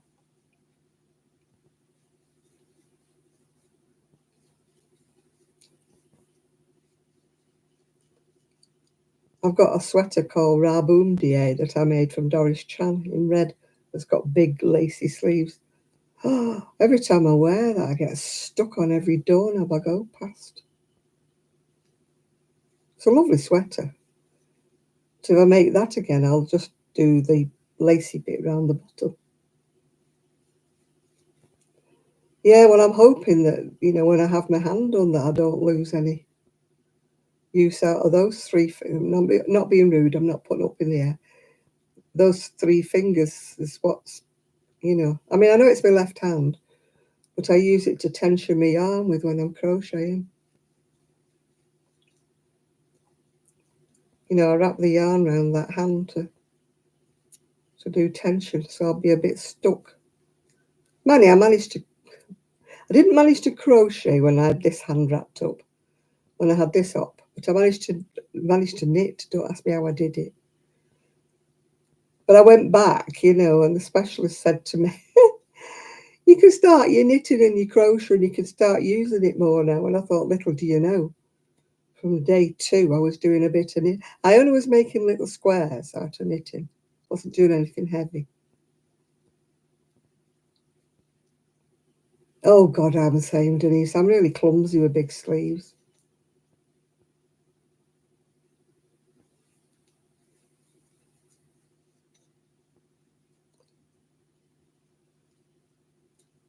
Yeah, I need my hands. I need both of them.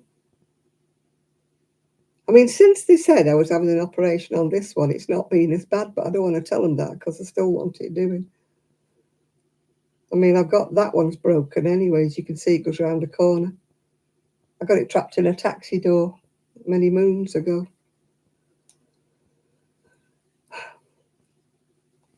The driver slammed the door on my finger. He didn't know my finger was there. He didn't do it on purpose. I was just getting myself in, holding onto the door frame. And he slammed the door on my finger.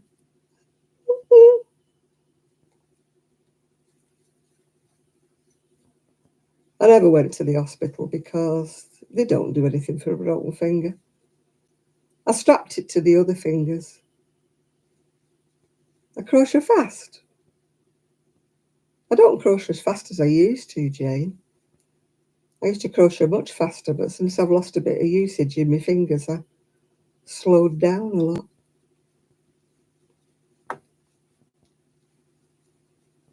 I do a lot of wrist action, which doesn't help. If you've got arthritis, a lot of wrist action is not good, really.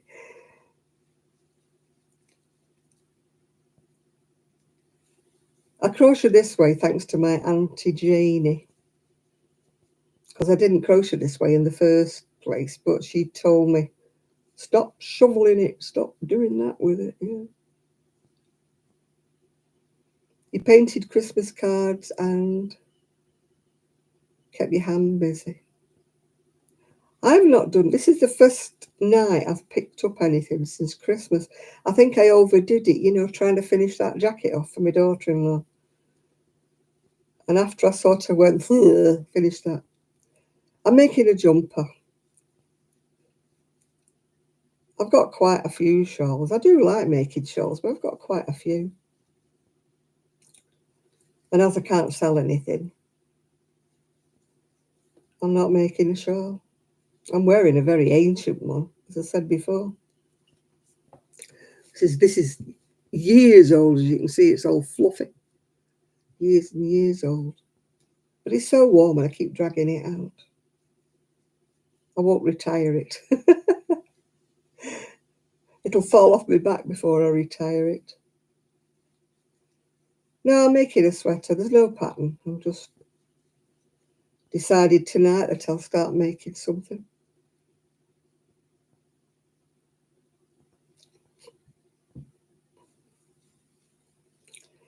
It's been hard for me, but I've had no inspiration. I've just been in a slump. I thought today my crochet magazine had come, but it wasn't. It was that Doll's House crochet book. Crochet clothes for the Doll's House figures. So that didn't inspire me because I've forgotten what figures. It wasn't a shawl, it was a jacket. Yeah, I finished it, yeah. 3 o'clock, Christmas Day morning, I finished that. Yeah, the pineapple stitch was the base of the jacket. I finished it off and it was all around the edges of the sleeves. I managed to finish it just.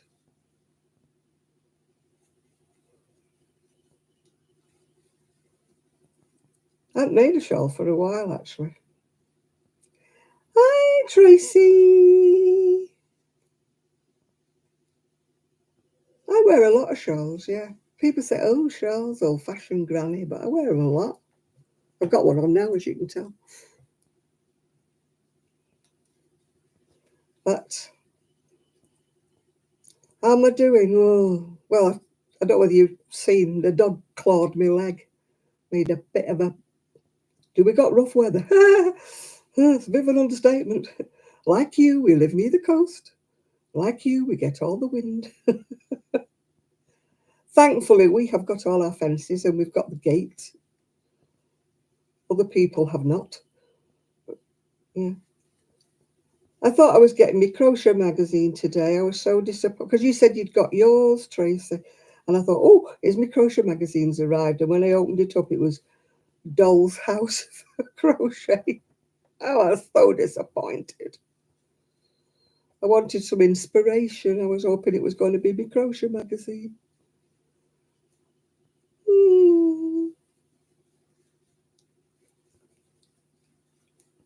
At least we haven't had the tornado.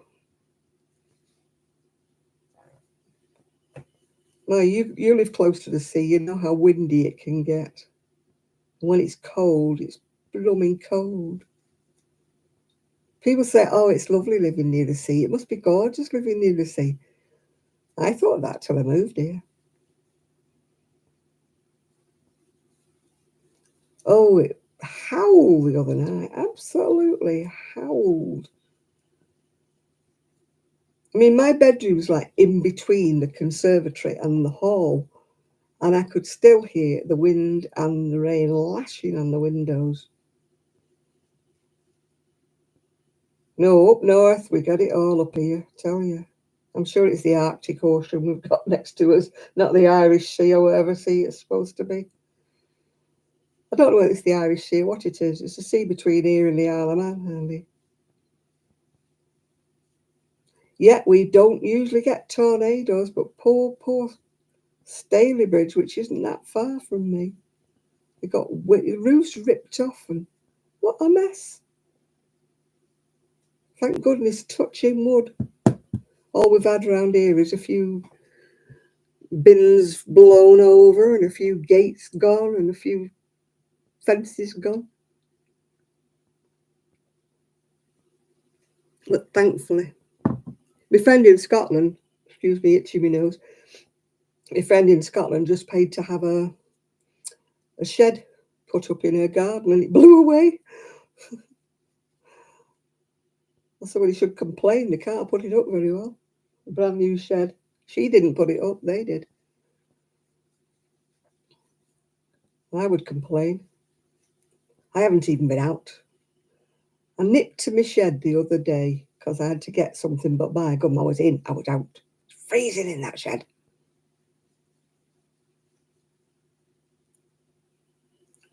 I could do with a remote controlled. Water was dripping off your centre light fitting. Oh my goodness me. What, in the lounge? Or in the bedroom? Oh. Thankfully, touch wood, we've not got any leaks or anything. Your lounge? Was it coming through from your bedroom or where? Or do you live in a bungalow? I've got a little radiator in the shed, but I could do with going out like half an hour before I want to go out, plugging it in. But of course, brain dead never thinks to do that, does she? She goes out there and freezes because by the time it's warmed up, I'm coming back out again because I've had enough, you know. And that shed's in a bit of a state. It wants a really good tidy up. I had a little halogen heater. It was brilliant. I had it in. But when I moved here, the removal man dropped it and broke it, yeah. I could do with getting another one. I used to use it in my lounge when I didn't want to put the central heating on. I tell you, my little dog used to love it. He used to lie in front of it. And And if it wasn't on, he used to go and stare at it, put his nose up to it and stare. Like, hey, man, put the heater on. But he used to warm, I used to shut both the doors in my lounge when I lived in Prestwich. And it used to be warm in a minute or two. But as I say, I had a lovely one, but the removal man dropped it. He was carrying too much in and balancing it on something, and he dropped it, and it just, end of it. And it wasn't that expensive, actually. Maybe I should buy another one. Because that old-fired heat, it's like an old-fashioned radiator, you know, the old-fashioned ones you see in houses.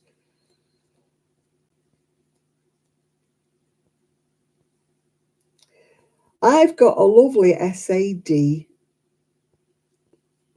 Well, I think we had Bodgett and Cradgett that did our removal. I don't know where my son got them from. I mean, they were great lads, but they weren't exactly very professional. Don't know where he found them from. They weren't exactly proper removal men, I don't think. Yeah. I've got an SAD alarm clock. And I found it the other day. And I can't remember. It's got all these little knob things all around it. And I can't remember how it works. And I keep meaning to give it my son because he's good at things like that. Because I've lost the box and I've lost the paper that came with it. And I can't set it. And it comes on, and when the alarm comes on, the light goes lighter and lighter and lighter. And it's great. Yeah, it were Bodgett and Scarpa. I think that's who we had, yeah.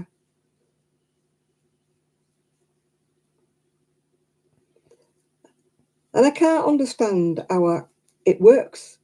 I switched it on the other day, but I can't get the time to change or the alarm to set. Because, you know, I'm a bit... And it's got the writing on top. It's got teeny weeny little bars that you press with little teeny... And you know how you need your little light? I would need a magnifier. But it was great, and it used to wake you up. And you can have it with little birds cheeping when it wakes you up, like twittering little birds. You don't have to have it going, you know. And it can wake you up with like bird song. And I used to love it. I tried Googling it, but of course I've had it a long time, and time has marched on. And my little, there's no brand name on it. I don't know where I got it from. Obviously bought it from Amazon years back. But, and I can't find the exact model that tells me how.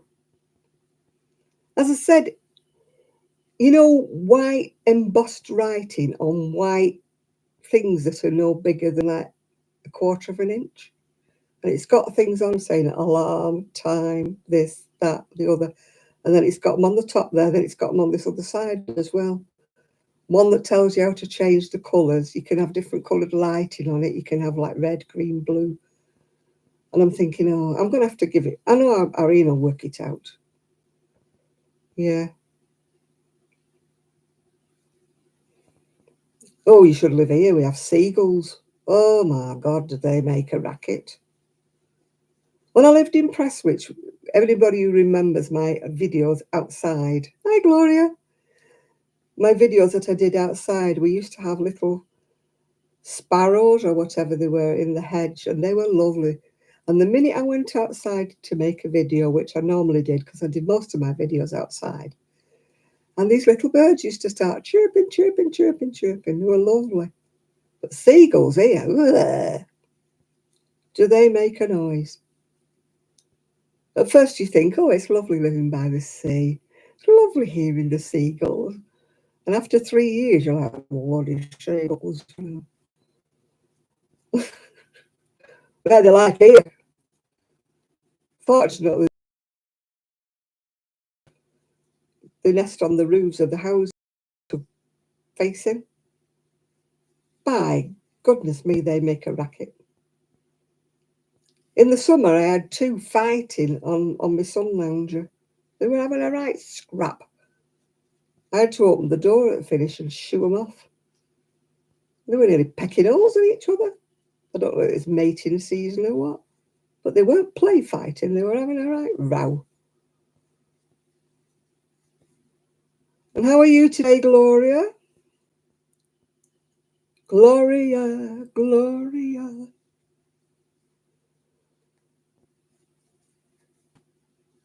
Might be like my friend, she was called Caroline. And everywhere she went, they used to play that song, Sweet Caroline. She hated it with a passion. And the DJ put it on her wedding day, you know, at the reception. Hiya, my la.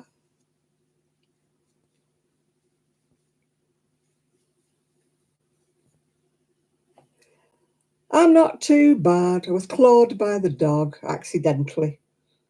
So I'm not too happy. I got three gouges in my leg. But apart from that, I'm okay. I'm okay. I've actually picked my crochet up because I was in a right slump. I didn't know what to crochet at all.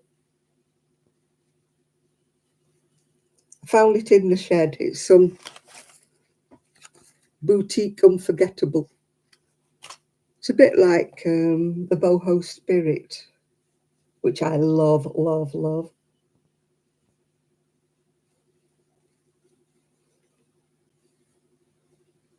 Oh, I hope I heal fast. I've got such thin skin on my legs. I don't know it's being elderly or being diabetic, but I've got paper thin skin. You know, they say you're thick skinned. I might be thick skinned everywhere else, but I'm not thin. Look at this bit here. So the trouble losing weight, look.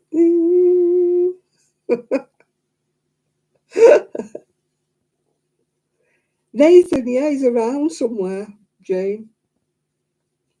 I'm sure if you shout Nathan, he'll arrive. He's lurking somewhere.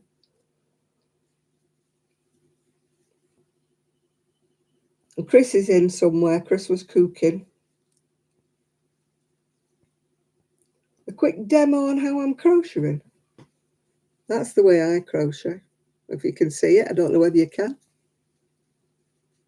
I'll slow down a bit. In, over, through. Oh. I tension with this hand and crochet with this hand. But I have to do it. It's over. Look, I can't get you any closer. It's like in,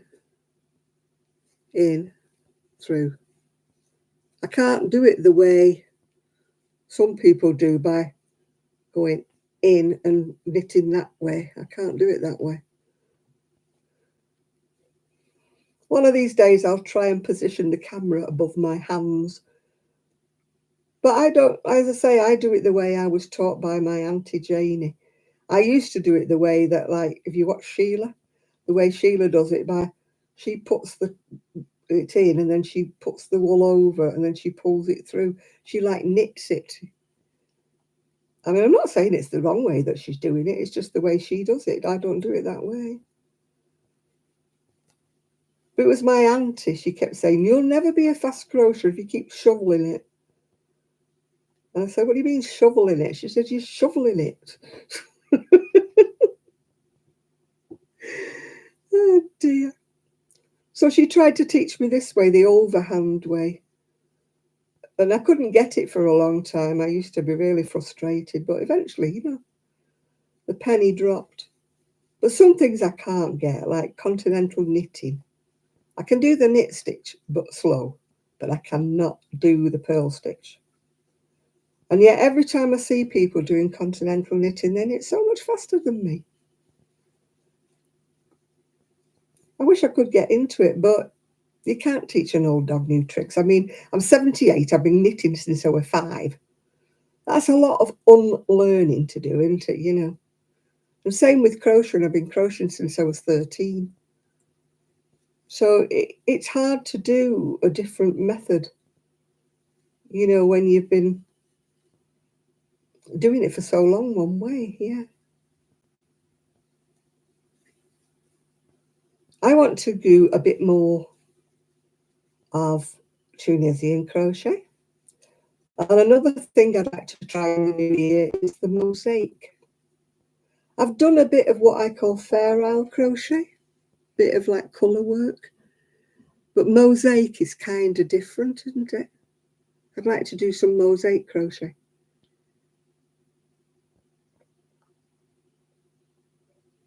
But one thing I will never get is that the colour pooling, where they make it do like, oh, I could never do that. Where they tension it so they make it go into like squares and things. But that's not one of my ambitions, to learn how to do that. But I would like to do Tunisian. And as I say, I would like to do mosaic crocheting, yeah. Oh, corner to corner. Oh my God, no. Corner to corner destroyed my soul. I cannot understand how people do blanket after blanket after blanket with that corner to corner. I did one. Out of my system, like you say, out your system. Hi, Rebecca. Yeah, people have their own ways of crocheting. I always say there's no right and wrong way. You just adapt. And if it works for you, then do it. You know, I would never say, oh, you're crocheting the wrong way. Oh, you're not doing that right. Although I do cringe when I watch some people crochet, I must admit. It takes them forever and they're so slow. And they're going across the row like in, over, through. And I'm like, oh, for goodness sake, get a bit of speed on. It must take them forever to make anything. But it's the way they crochet and it's the way they do it. And I would never, ever say to anyone, you're doing it wrong.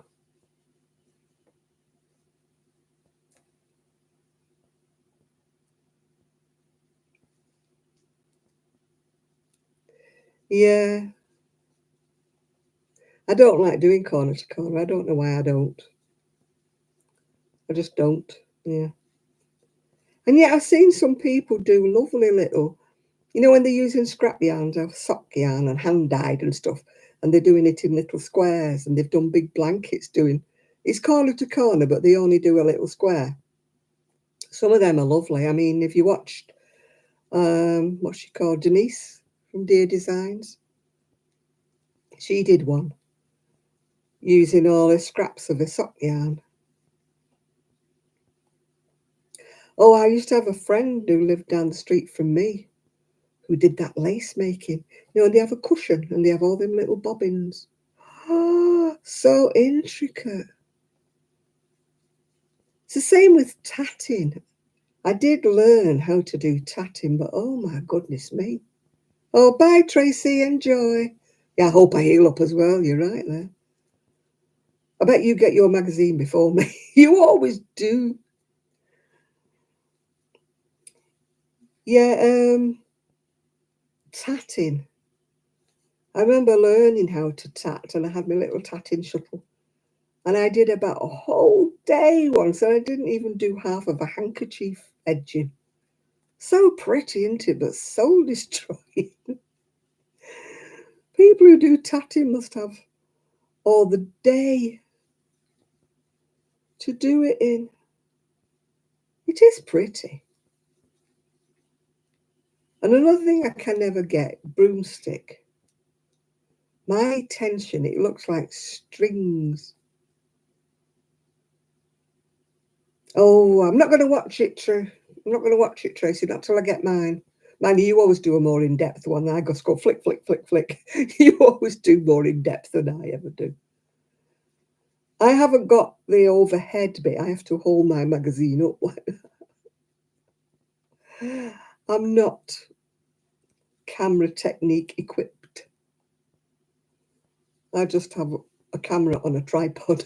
I don't even have a ring light. I don't even have anything. I'm very amateur. Yeah, all my friends used to do it. And I mean, it was beautiful when she did it. She had this cushion with all them little bobbins. Is that the one you mean? And they swap them over, don't they? And swap them over. And it's a bit like, what do they call it? That knotted stuff, only on a tiny scale, isn't it? What do they call it? Well, you do it with ropes and strings and stuff. You make hanging baskets and things with it. What the heck's it called? Macrame, or macrame, as they call it in America. Yeah, that's the one.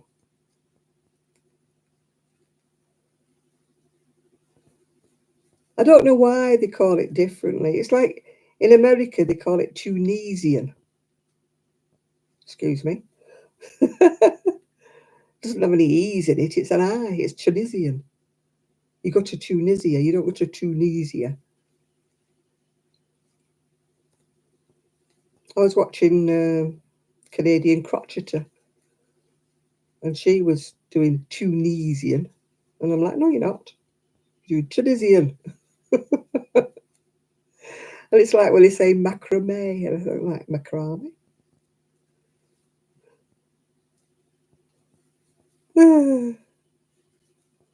Yeah, I want my magazine to arrive. If Tracy's got her magazine,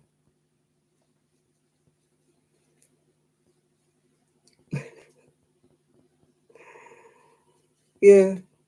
I don't know why certain words. Oh yeah, aluminium. That bugs me to death. Aluminum. Which bag is magazine? It's probably. I only have one now. I only have one. Simply Crochet, is it? Oh no, I don't know. I only subscribe to one. Can't afford more than one. I think it's Simply Crochet. But Tracy always gets hers before I do. So she always does her open with me long before I've even got my magazine, which means I can't watch her open with me because then it spoils it. Because when I have mine, I want to look at it new. I don't want to look at it because she's shown it me. Oh dear.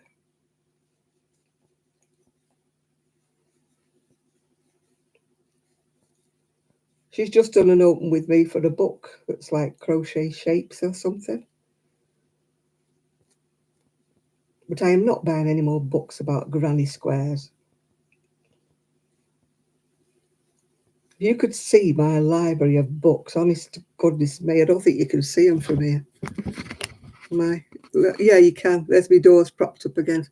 Look at that. They're all crochet books the whole way. All of those are crochet books. The ones sideways next to the wood, they're all crochet magazines. Yeah, those are my doors waiting to go on. The doors like those. Yeah. All crochet books. Ooh. Oh, you can't see my light now, can you? Can't see my light flashing. There it is. I have far too many. The other day I was trying to find one particular pattern. I couldn't for the life of me. And my Ravelry is not up to date. I need to make it up to date. I need to at least, because some of the books that I say I've got in Ravelry, I haven't got them anymore, I'm giving them away. And yet I've got loads of new books that I haven't put in my Ravelry. Macrame here.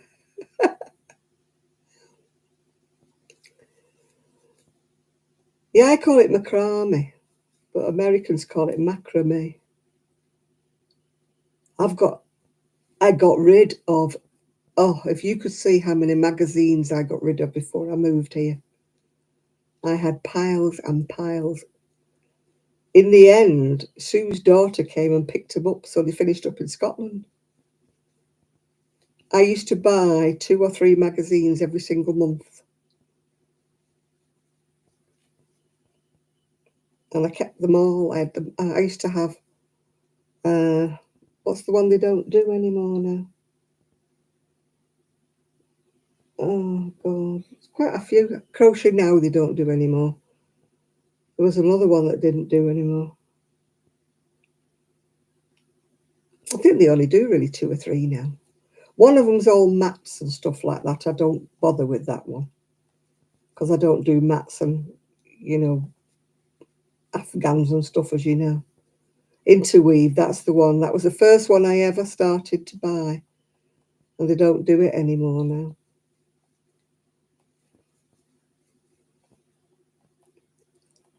Yeah, well, I mean, I'd retired and I used to buy them, but surprising. I mean, things have gone up so much. I used to have a little bit more money to play with. I used to be able to buy wool and stuff, but I mean, but all the bills and everything's gone up so much that you don't have as much money at your fingertips anymore, do you? You to buy wool with and buy magazines. So I limit myself now. I have one magazine a month now. That's all I have now. So I have to be careful I don't watch Open With Me on Tracy's channel, because then it spoils it, because I like to, you know, open mine and be fresh. I don't mind looking at hers after I've read mine to see whether she agrees with me, which ones she likes and which ones she doesn't like.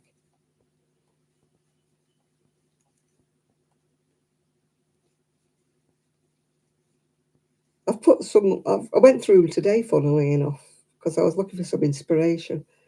And I've put a few like to the top of the pile that I like, but they're multicoloured and that. And I thought, well, I can't start doing a multicoloured one while I'm talking to you tonight. But there's a couple of sweaters and I'm thinking, that would use a lot of oddments up. Because I've got a cupboard behind me that's got like part balls and odd balls. And I'm looking at these thinking, that would use a lot of oddments up. But I didn't feel like starting. Because when I'm doing anything like that, if it's done in pieces, I like to do the back and the front, you know, like running at the same time, consecutively, is that the word? So that I make sure that they're all alike, yeah.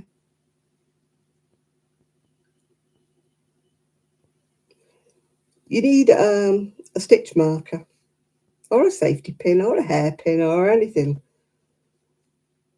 just to make sure that you don't get the San Andreas fault, as ZZ calls them.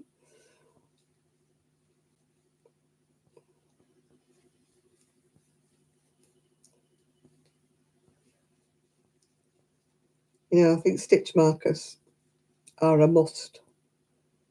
You see, I prefer to crochet in pieces and stitch them up like side seams. I don't prefer to crochet in the round. I don't like knitting in the round. Well, I can't do because I can't knit on them worms. But I've always made my things in pieces, you know, like, and get the sizes better.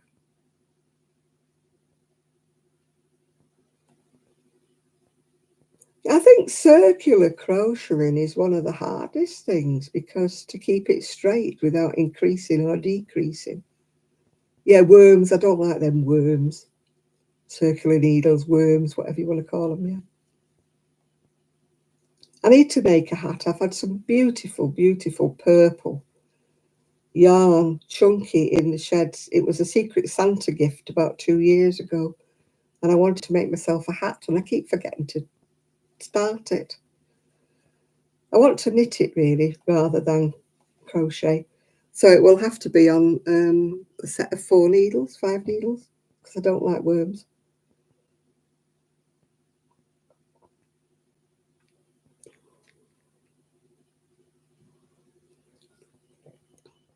Some patterns are the worst to keep straight. That wave pattern or zigzag pattern. Oh, can I keep that straight? No.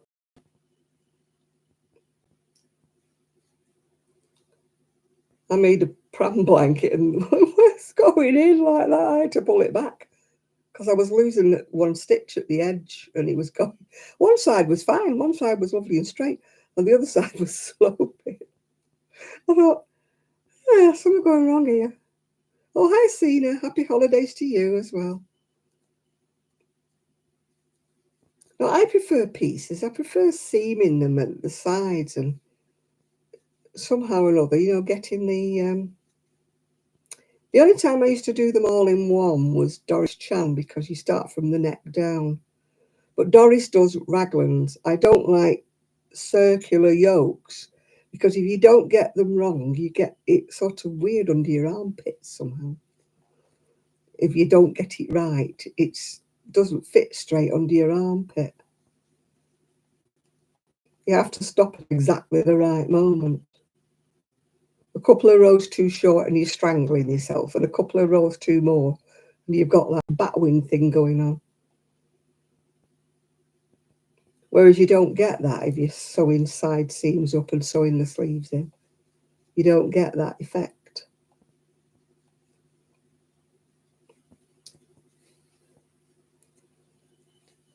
But I do need to go in that shed.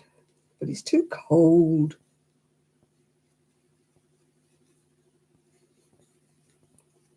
Too blessed cold.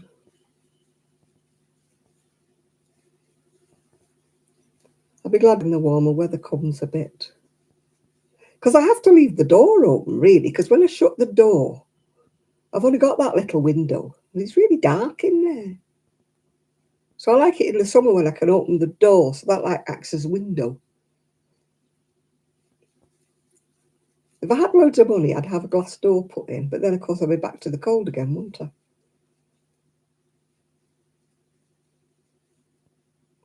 Yeah, I like raglan sleeves, although I do like a set-in sleeve, yeah. No, they don't fit properly, Lydia, to me, top down. You have to be careful. No, there's no light hardly in my shed.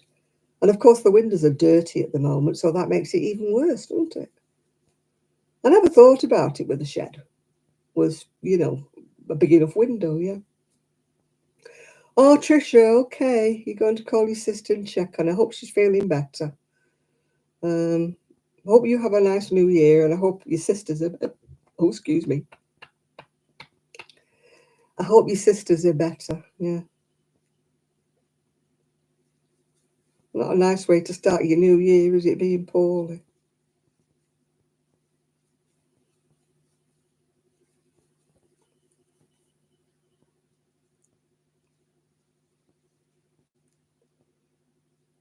No, I like a raglan in knitting, but I must admit in crochet I tend to do an inset sleeve because it's easier. Well, it's easier for me if I don't have a pattern. You know me and me no pattern. She's got a nice sweater that I quite like. She's got one done in all bright colours and then one done in a single colour. The only thing is it's got a bit of a slash neck, which I'd have to alter. I'd make it like more of a square neck or something. But it looks a nice, easy video to follow, actually, if you've not watched her. She's called Craft and a Cuppa, I think she's called. Like cup of tea, cuppa. Your uncle's in hospital with COVID, oh my goodness. Too many people have got it.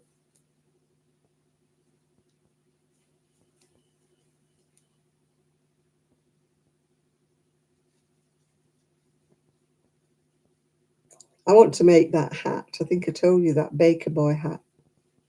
Because I've got lots of bits and pieces of Aran colours that I used to make that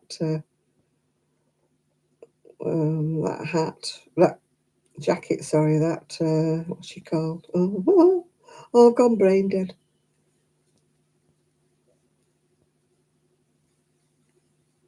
Frida Kahlo. I had to buy loads and loads of colours to do that Frida Kahlo. So I've got loads of colours left of bits. And that hat's done in Aran. That one of Craft and a Cuppa. She's got a video for that, by the way, if you want to watch it. I'm no good at doing tutorials. I couldn't make a tutorial if it bit me.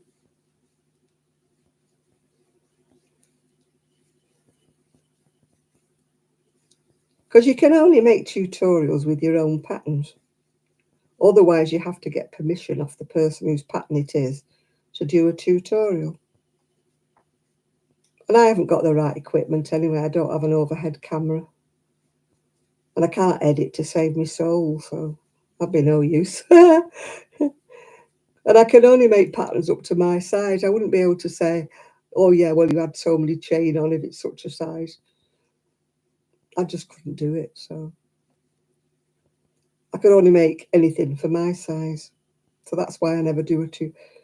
I suppose it's different if you're doing a hat or slippers, isn't it? But there's so many people do tutorials that I'm not particularly great at anything like that. Besides which, like half the people who would watch me would be in America and they're like, what thickness is that then that you're using? Because they're all different thicknesses in America. Everybody crochets with a 4-weight, which we don't have over here.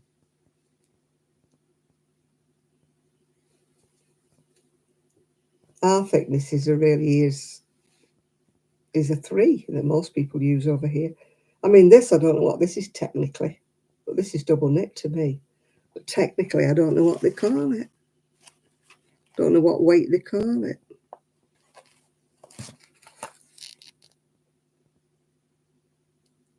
Now you see it says a 5mm. Oh, or a 450. Well, I'm using a 450 at the moment. But this doesn't have a weight on it like a 3 or a 4. Oh yeah, it says a 4. Now I would not call this a 4. That's a bit thin for a 4. I'm crocheting it on a 450. It's a bit thick for double knit, but I wouldn't have called it a 4. I mean, when you look at red heart thickness for 4, red heart thickness is twice as thick as this. This is going to be a shorty sweater, I think. Yeah, it did fit her. I managed to get it. I had to do extra rows down the front because it wasn't looking wide enough, not being rude to my daughter-in-law. It was the pattern that was too narrow. If you remember, I had to try and make it bigger. And even though I made it bigger, I thought, no, this is a bit too small at the front. So I put extra down each front. So it did fit her, yeah. Yeah, it's a very light 4, this. I mean, look at it. It's not a 4, that, is it? It looks thicker as I'm holding it closer, but when I hold it back here, it's only like a double knit, really. I could have used a bigger hook, I suppose. But you know me, I don't like open work things.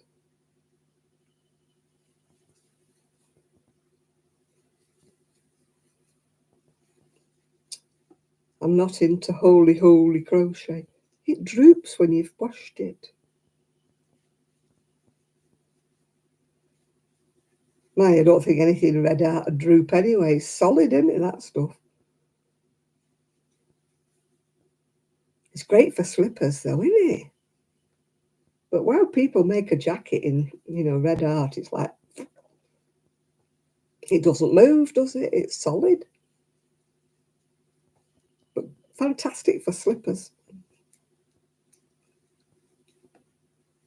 I did make a jacket with it once, by God. It was like corrugated iron.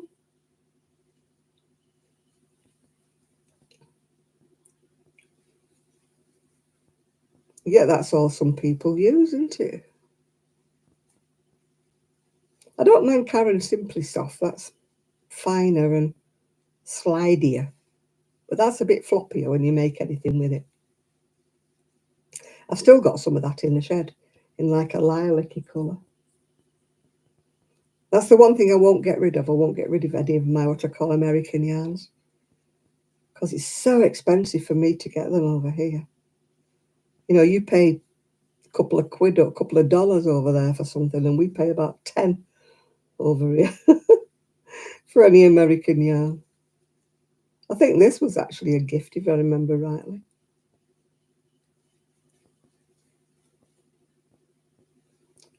Most of my American yarn it was gifted to me at once, Although one firm in England used to sell it. I don't know if it was Derrimores or whether it's Wool Warehouse that does sell some of the Red Heart and the Karen. But it is obviously about twice as expensive as it is in America.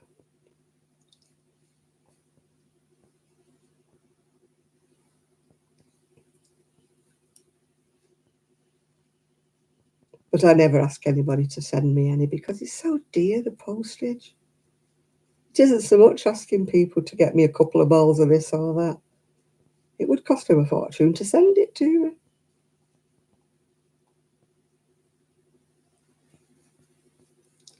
I never ask for anything from anybody. I might ask for a crochet hook. I think I asked for a crochet hook once because I couldn't get it. But apart from that, I don't bother. Yeah. Hershey's. Yeah, I've not seen that or heard. I don't think I've had any of that. In the past, I used to get, well, things were a lot cheaper in the past, weren't they? People used to send me things in the past that were, the wool was a lot cheaper and the postage was a lot cheaper back in the day. But now I wouldn't dream of asking anybody for anything because it would cost them a fortune to post anything to me.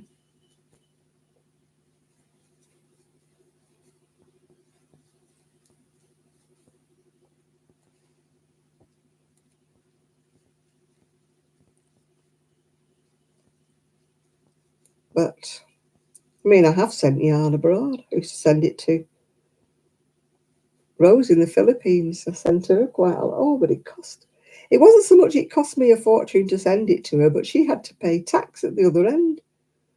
And I knew the girl had no money. So I finished up sending her money so she could go and collect the parcel from the post office. So I thought, oh, I'm not doing that again.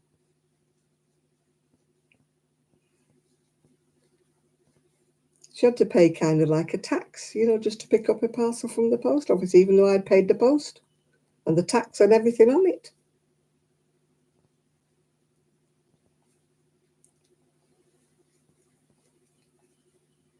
So it wasn't much of a present to her when she had to pay.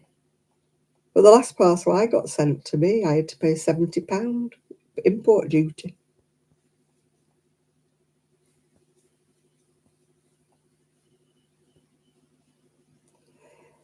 Red Heart is great for slippers and stuff like that.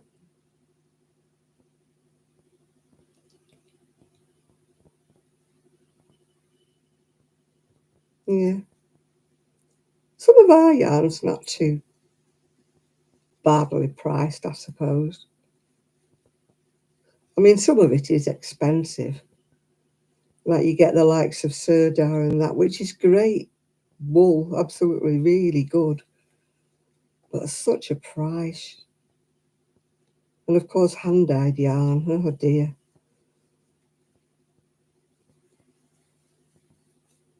Hand-dyed yarn is okay if you're only buying one skein. But I could never afford enough. Well, I can't wear wool anyway, so it's immaterial, but you could never buy enough to make a sweater in hand-dyed yarn. And the thing with hand-dyed yarn is it can vary so much from...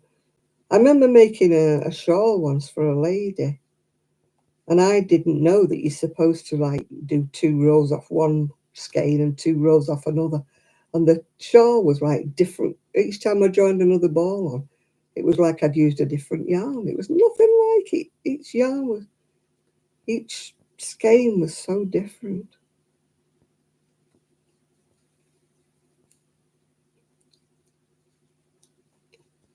It was like I'd got all different dye lots. But apparently you're supposed to do like 2 rows off one hand dyed and 2 rows off another and stuff. No, I've never had any yen to dye yarn. It always seems such a messy business. I mean, um, Kelly used to do it, and Tracy, I think, has just got a kit to do some. It's never been my yen, really. I suppose I can't wear wool. So, oh, hand dyed is beautiful. It really is beautiful, but I can't wear it. It makes me itch. And it's too expensive anyway for me, yeah. Hi, lilac roses. The Christmas was really, really quiet, just very quiet.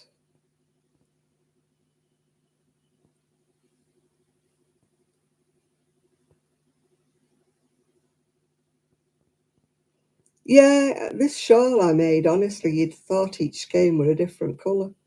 It was like all supposed to be like greeny shades. Some were lighter, some were darker, some had brown in it. And each time I joined a new, it took about 4 skeins, I think, to do this shawl. I mean, the lady was pleased with it, but I wasn't. I said, I don't like it. I said, it looks like I've used all different balls of wool.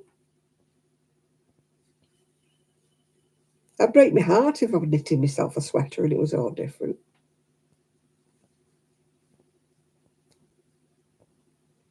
We get a free postage here from people like Wool Warehouse if you spend, I think it's £30. So I tend to wait until I want enough, for 30 quid. I don't know why. It's false economy. I mean, I've got 5 balls of black sitting here now that I didn't want, but because I had to order that purple, for my daughter-in-law, I ordered 5 balls of black to make up the postage. We don't have any, codes like you get. Like you get a coupon, don't you, to go to Michael's for so many percentage, or you can get a free ball or something. We don't have anything like that. Free postage is about as much as we can hope for. But some places, no matter how much you spend, they don't give you free postage.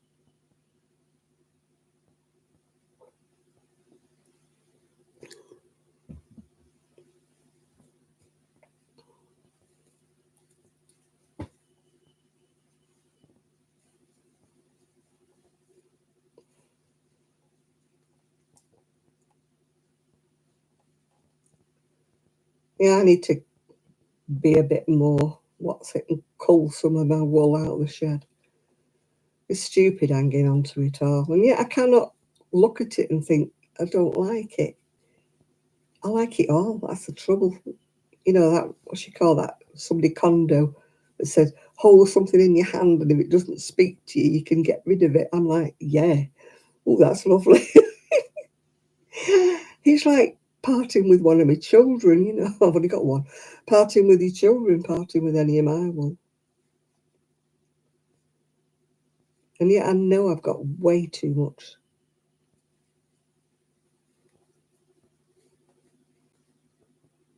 I shouldn't. I was watching what she called Not Quite Enough Yarn, or Not Quite Enough, whatever she calls it. She's called Leslie. She'd reckoned up how many yards and meters she'd knitted up over last year. And so she said, after looking at her stash, she said she's got 11 years worth of knitting in her stash. And I thought, I bet I can beat you.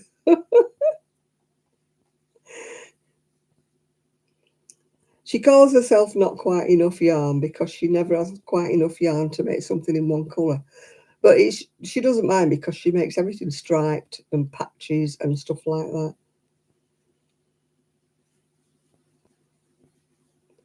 But she's quite creative with her use of colours and stuff. But she knits mostly. She does do crochet, but she knits mostly.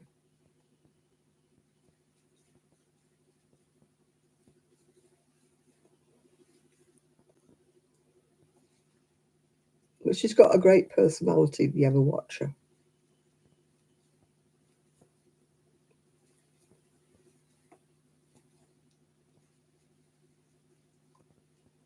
There's a few people I do watch. I watch Sheila, of course.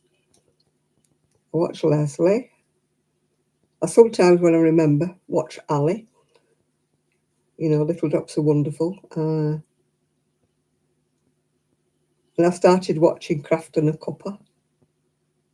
I watched Denise, Dear Designs. And I watched Crafty Nana. She's got nothing to do with crochet. She does a lot of charity shopping. She's in Malaysia at the moment.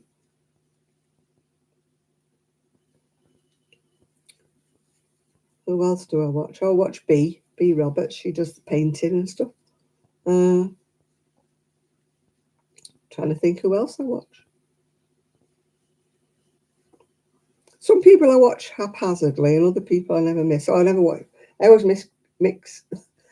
Hardly ever miss Crochet Rocks, except when she's doing a giveaway, because I never go in for the giveaways. I've got enough. I don't need a giveaway, so I don't enter those. I always think other people need the yarn more than I do, so I don't even bother to enter.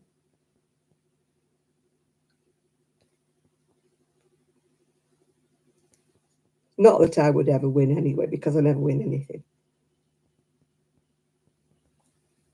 You know, if there was 5 people in a raffle and 4 prizes, I'd be the one.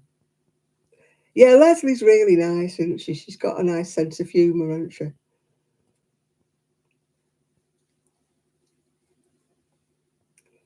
I'm making well, I will be making a sweater. There's no pattern. I can't show you a pattern. I'm just doing a simple shell pattern. It'll just be a plain, probably round neck sweater. Maybe a V-neck sweater. It depends what mood I'm in when I get up to the neck. I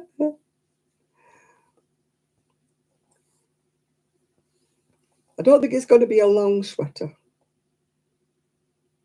because I don't have a lot of wool. I've only got 5 balls. So when I get this ball done, I might do the sleeves and then see how much I've got to do with the bodies.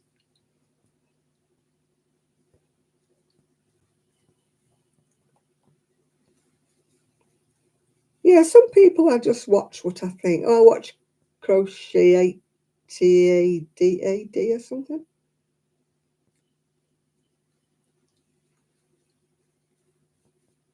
Crochet AD or something. Yeah, she does. She officiates at funerals, yeah. She's not a vicar or anything. She's an officiate, isn't she? I think she does those kind of non-religious funeral. Yeah, she's very upbeat. I like listening to her. She's got a good sense of humour, hasn't she, Leslie? Oh, good night, Rebecca.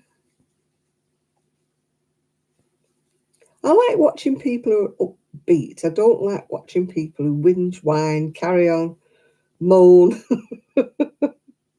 We all know who they are.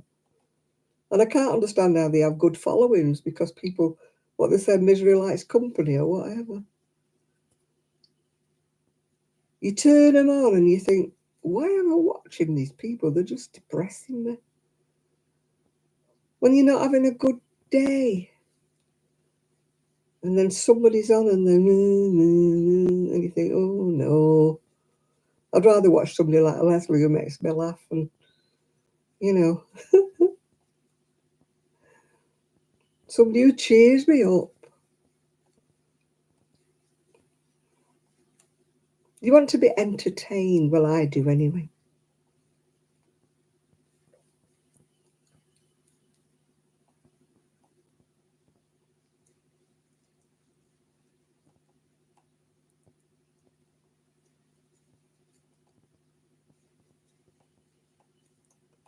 I mean, I don't always watch tutorials unless they're making something that I want to watch or want to make. Otherwise, I don't like ploughing my way through a tutorial just on a whim, you know.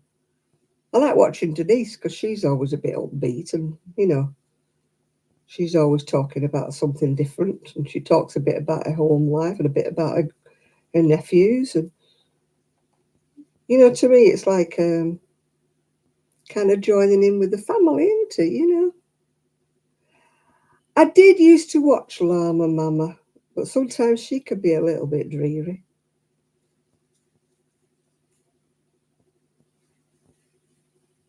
I did used to watch her a lot, yeah.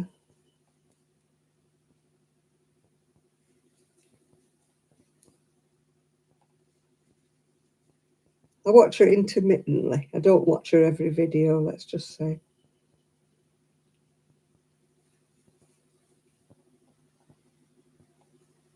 Oh, I don't mind a good rant. That's not what I mean, Lydia. I mean the people who, oh, I've not been very well, or oh, I've got an headache.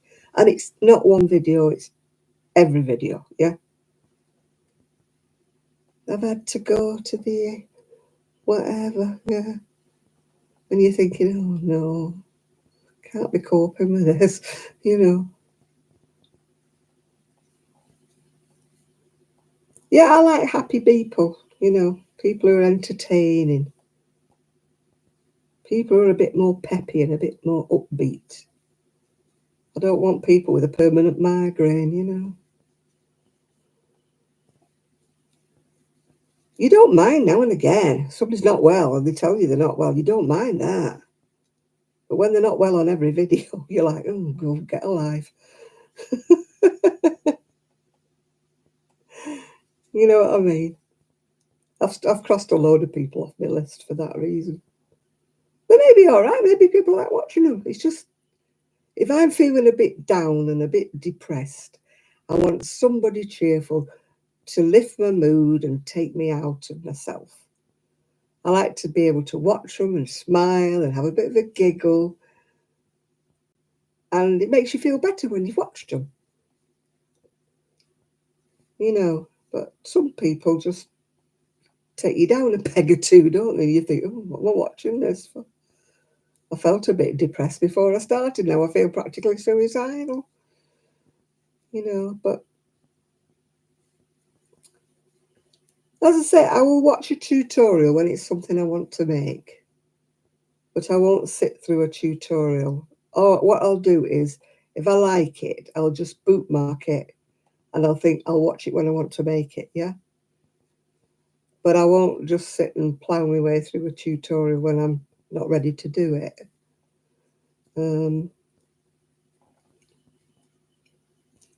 It's just the way I am. I suppose everybody's different, aren't they? Everybody's different. Everybody likes different things. Everybody likes different people. Some people I can't stand, other people think they're wonderful. And yeah, and I hardly ever watch a live, but that's not just because I'm being awful. They're never at my time. Lives are always when I'm not around. People have a habit of making lives when I'm either in bed or I'm out. You know, they're just not at my time. That's why I'm bad at Zoom calls and things like that, because I'm never in. When people do a Zoom call, I'm never around.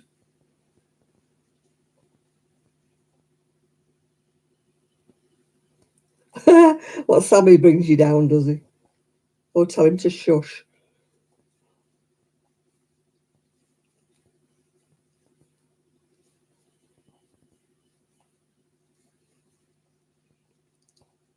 I used to have a friend that used to always see the wrong end of life, you know.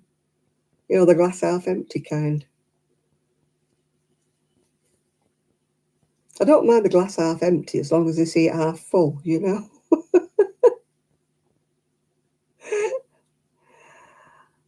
I mean, Sue was great. Sue and I used to have the same sense of humour. Oh, Lord, when they say, yeah, you need a sewing up needle, you need this, and I'm like, get on with it, cut to the chase, you know. I just want them to tell me what size hook, what kind of yarn, and then get on with it. It's obvious you need scissors, measuring tape, a needle. Ugh.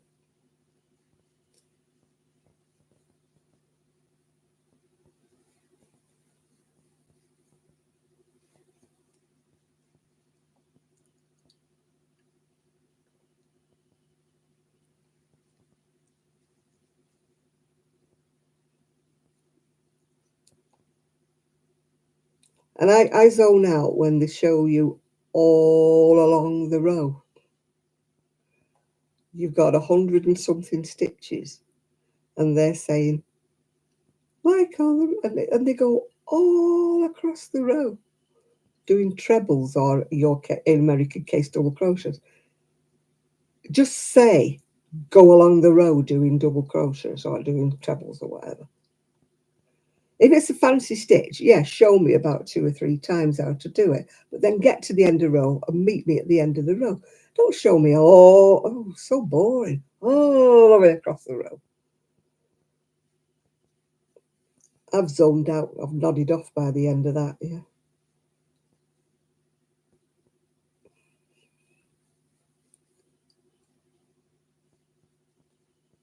And I don't like when they say, you've got 64 stitches. Oh, I think they do all that, yeah, just to be twitty. When they say, you've got 64 stitches, we are now going to decrease 1 stitch either end of the row. You will then have 62 stitches. And I'm like, yeah, that's obvious. I'm going to have 2 stitches less, you twit.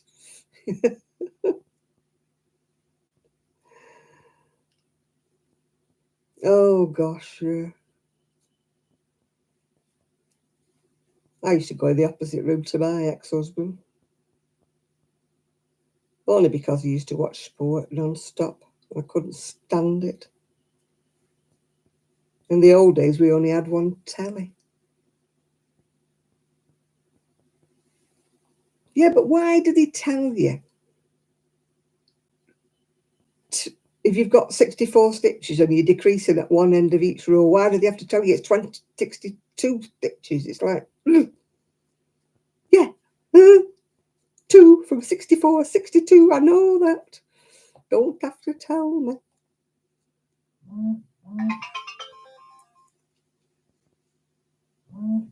Oh, my phone's going zip, zip, zip, zip. I don't know why.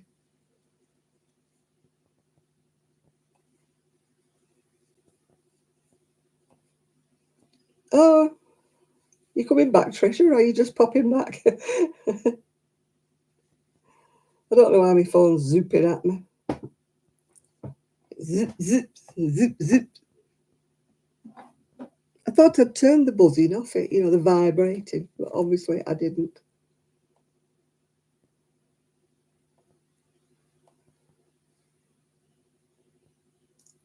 Let's knit and crochet together. Ribsy Bambi. I don't know what she's going to make, but she's going to make something. Oh, I just realised it's gone past the witching hour. That's because there's been no doggy jumping in. They're not in at the minute. So I've got no dog jumping all over me.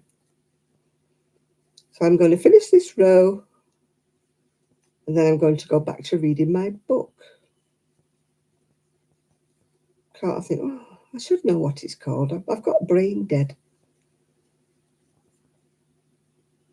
It's that book where they all live in a retirement home. He's written about 4 of them. Thursday Night Murder Club was one of them. This is the last one. Well, last one so far.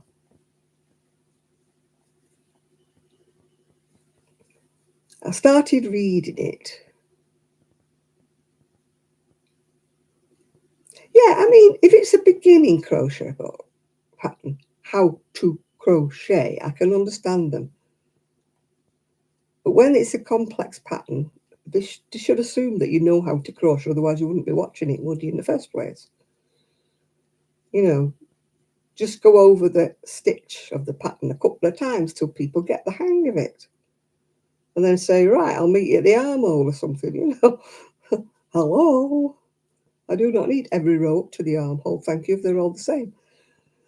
I just object to being what I call spoon-fed. I think that's why I'll never make a tutorial. Because if people expect me to tell them every row, they're not going to get it, I'm going to say, right, do this row, and then I'll meet you at the armhole. And please don't ask me for 17 different sizes, because I don't know. So that's why I will never do a tutorial. I will have lost my temper halfway through, yes. Right, people, so I'm going to go now, because it's 4 minutes past midnight. So I do hope that you all have a happy new year when it comes. Thank you for all my thumbs up. And as they say, like and subscribe, and you may or may not get a notification if I'm ever going to make it'll be 2020. 24 before I make another one, won't it? And why have I got grotty bits at the side of my mouth when I'm not? There must be lipstick because I've not been eating anything. Yeah. So I shall speak to you all very soon.